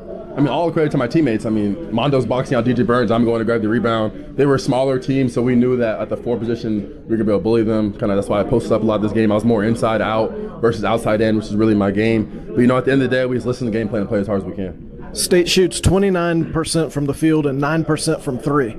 How and why is this team playing so well defensively right now? And that's all credit to the coaches. We made some changes, some tweaks. In practice the last 2 weeks. I'm not going to say what we did, but it's working. And, we're going to keep on going. You're not going to tell us one tweak, one thing that you think is working better defensively? I think we're being more physical. We're keeping our guys in the front. We're taking more pride in defense and guarding our own man. We're not switching as much. which people can see. So it's more pride in one-on-one. If this guy has 30, instead of it's like, oh, he scored on me twice, he scored on RJ twice, he scored on Elliott twice, it's like it's all on you. So I feel like whenever it's one-on-one defense, everyone takes more pride. This was a one-possession game with 8 or 9 minutes left, and then you really stretched it out over the close, just like you did at Clemson. Mm-hmm. What did you do so well over that final kick? I feel like the best thing about our team is the versatility, and from Coach Davis, to give Coach Davis a shout out. Usually in the game, we'll find like one play at the end of the game that works, and we'll just run it over and over again. That's what we did this game. For 6 minutes straight, we ran the same exact play, and they couldn't stop it. So, all credit to Coach Davis. This is your first trip to NC State. What'd you think? Man, just in general, being in North Carolina is still like a dream to me. Like I don't even really know what's going on. I talk to my brother about it every day. I feel like I'm playing like 2K and I'm in like a My Player league. But playing at NC State, I know this is a rivalry game. I mean, the fans were there. They were loud. My former teammate from Stanford was on the other team, Michael O'Connell. He played solid, and just seeing him and seeing my parents was good. Feels like a dream. How? I mean, it's North Carolina. This is every basketball player's dream. When I was younger, I got recruited by North Carolina. I ended up choosing Stanford, but I knew at the end of the day when I came here, I knew it was going to be a dreamlike scenario. Dreamlike scenario and a dreamlike win. Carolina beats NC State. Harrison, thank you. Yes, sir. Go Heels. Tonight's broadcast produced as always by Tar Heel Sports Properties, a property of Learfield. Our general manager is Chuck Schrader. Phil Brames, the network manager, network coordinator Paul Roper. Our thanks to Chief Network Engineer Ben Alexander. John Essick pushing all the right buttons back in the studio, and Jody Zorgner cranking out these statistics. For Jones Angel, Tyler Zeller, Adam Lucas, and the rest of our crew, my name is Dave Nathan, reminding you that our next broadcast begins with the Reed's Jewelers pregame show. That'll come your way on Saturday at 11 a.m. when the Tar Heels play host to Syracuse. Once again, our final score, Carolina 67, NC State 54, and you heard it all right here on the Tar Heels Sports Network. Carolina basketball has been brought to you by Wells Fargo, official retail bank sponsor of Carolina Athletics. The preceding has been a Learfield presentation of the Tar Heels Sports Network.